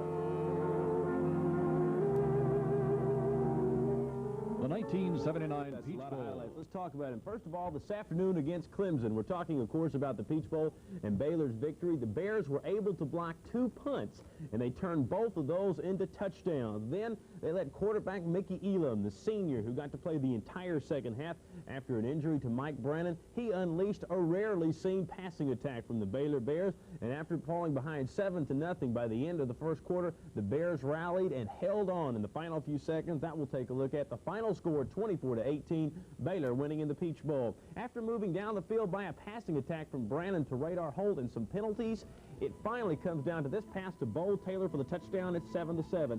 David Sims not punting well all afternoon. It sets up Baylor deep in Clemson territory. Watch this. Brannon has to roll back to his right against the grain. Great blocking there by the offensive lineman. We have to see this one more time. A Hail Mary pass, but there is Radar Holt in the end zone. Watch it again. Just thrown up for everybody. Really, the only 2 people in contention there, Willie Underwood, the defensive back, and Holt comes down with it. Baylor defense great all day. Marvin Sims into the middle of the line, Mike Singletary, and the defensive player of the game, you can see right here why Billy Lott goes down in the hands of Andrew Mellontree. It was 14-7 at halftime, then Clemson closed it in with a 41-yard field goal. Abed Ariri makes it 14-10. Brannon was hurt with some stretched ligaments, so Mickey Elam played the entire second half. Watch this, throwing against the grain to Walter Abercrombie, who was going to scoot for 63 yards down the sidelines. He is finally hauled out of bounds by Rex Varn. Clemson then tightened up. Robert Bledsoe had to come in to kick the field goal, which he did. Baylor back out in front by 7. It was 17-10, and Mike Brannon watched the entire second half from the sideline after the injury, the stretched ligaments to the knees. On defense, we said it was Andrew Mellentry who was the defensive player of the game, but Doak Field, the linebacker, had an absolutely perfect afternoon. Watch as he traps Marvin Sims for a 7-yard loss. Looks absolutely great. Now then, the block punt. Telling me that if I was trying to sort of make up for all the bad things that were wrong, but just trying to be a little bit harder than everybody else. Well, it was your senior season, and you did a fantastic job all year long, and best of luck to you from there on. Well, thank you. And like I said, this is my last game, and I've had a very good year with the Baylor Bears, and I wanted to wish them all the success in the future years and future seasons. And, well, Hollywood Squares is next, so see you at 10. Good night. A crowd of supporters greeted the Peach Bowl champion Bears this morning at Madison Cooper Airport in Waco. It took the team about an hour and a half to make the non-stop flight from Atlanta, where yesterday they beat the Clemson Tigers 24-18 in the 12th annual Peach Bowl. Walter Abercrombie was the man who emerged from the plane with the big prize, the Peach Bowl trophy. The players and Coach Grant Taft were greeted by cheers from the crowd and happily signed things for autograph seekers. The noise and crowd at the airport made it impossible to conduct interviews today, but yesterday Glenn Diamond of WXIA-TV in Atlanta provided us with some post-game interviews. Well, you know, it was two real fine football teams, a great game, and both teams were well prepared and played with a lot of enthusiasm. We have a tremendous amount of respect for Clemson. We think we're a good football team, and we know that they're a good football team. We were fortunate to win, but, you know, anytime in a bowl game like this, if you win, you're probably fortunate because you're playing another good team. Tell me exactly what this meant to Grant Taft today. Well, it meant to me a lot because it was important to our team to win it for Kyle Woods. You had 2 touchdown passes in the first half before you went away with the injury. Can you kind of describe them for me? Well, the first one was a goal line route, and he made the good catch on it. Second one was more of a Hail Mary type pass, and Radar Hope made a good catch in the end zone on it, and it was more of a luck play than a skill play, but it worked out. When they talk about winning a football game, coaches, players, they talk about the big play, and Walter Abercrombie was involved in one big one today. That's right. Right at halftime, I got with a coach of mine and talked to him about throwing a throwback, a sprint out throwback pass, and that's sprinting out to one side and then throwing the ball back to the other side. And as well as Clemson's linebackers run, we thought maybe we could get them off balance and hit them back to the other side, and that's just exactly what we did. It worked perfect. Mickey threw the ball real well, and it just happened that nobody was over there, and I got a lot of yards up the sideline. I was laying in my room last night and just flicked Channel 5 and heard that Clemson was a 3-point favorite, you know, but I didn't see how, you know, after looking at them on film. I feel like we had a better offense than they did and definitely a better defense. And we proved it, you know, as team told, you know, everyone was hitting, everyone was running hard, you know, great running backs, great defensive backs, and everything just turned out just the way we wanted it. And I'd like to personally say that I'm glad we gave Kyle something worthwhile.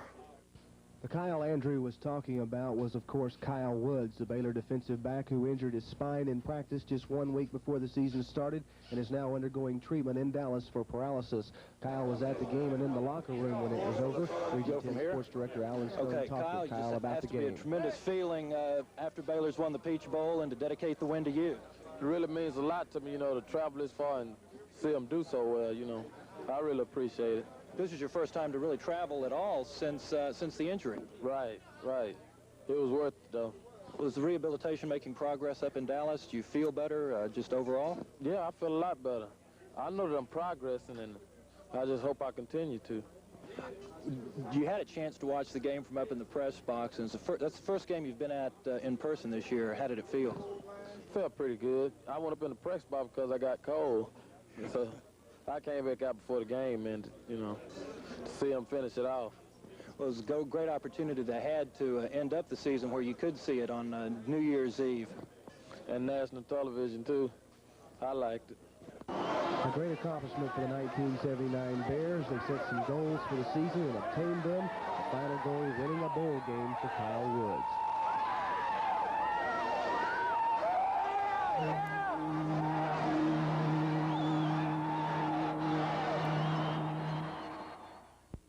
know about the 4 losses to top 10 teams, but of the 7 outfits the Bears beat during the regular season, only one, Texas A&M, finished with a winning record. There were those who pointed this out, and they said that they doubted whether Baylor was deserving of a top 20 ranking. But New Year's Eve laid those doubts to rest. Clemson had a defense equivalent to Texas and Houston, but Baylor took full advantage of every opportunity the Tigers provided while reciprocating with very few mistakes of their own, well, at least until the last 30 seconds. So while the regular season showed that Baylor was perhaps not one of the 10 best teams in the country, the Peach Bowl on New Year's Eve certified they were certainly among the 15 best. A final note, Peach Bowl most valuable offensive player Mike Brannon underwent surgery this morning in Waco for torn knee ligaments. Those were suffered late in the first half of that game. Doctors termed the operation successful, and while Brannon will miss spring training this year, he should be full speed by two-a-days next August. And we'll be back with more sports after this. They did have that tie earlier in the year with California. Bottom half of the top 10, Pittsburgh, Nebraska, Florida State, Arkansas, and Purdue, Arkansas, and Houston, the 2 top 10 teams from the Southwest Conference. The bottom 10 of the top 20, Washington, Brigham Young, Texas, North Carolina, and for the first time since they were in the top 20 back in 1975 after the Cotton Bowl, Baylor, a member of the top 20, number 15 for the UPI, number 14 for the Associated Press. They rounded out. We have Indiana, Temple, Penn State. Defensive tackle Gary Don Johnson will all be participating in the annual East-West Shrine game this Saturday. Glass and Johnson will be in the North-South game the following week, while Thompson will journey to Tokyo for the 2nd annual Japan Bowl. Well, with all the football, basketball's had to take a back seat, but quarterbacks and 3 different receivers, Raymond Cockrell and Mickey Elam on the rollout action. In the end, Clemson had 20 seconds to pull the game out, but they fell short, lost to Baylor in the Peach Bowl, 24-18. Down 10-7 to Houston, Nebraska pulled the old halfback from quarterback back to quarterback play. It winds up in the hands of Jeff Quinn. Then Quinn drops back to pass and hits Jeff Finn, his backup tight end behind Junior Miller. In the end zone, touchdown 14-10, but they love that in Houston. Here's Terry Elston, the quarterback. He throws this one to Eric Herring there at the 9-yard line. It's desperation time, 19 seconds left. 4th down and 6. Elston finds Herring again on the tip. Watch it one more time.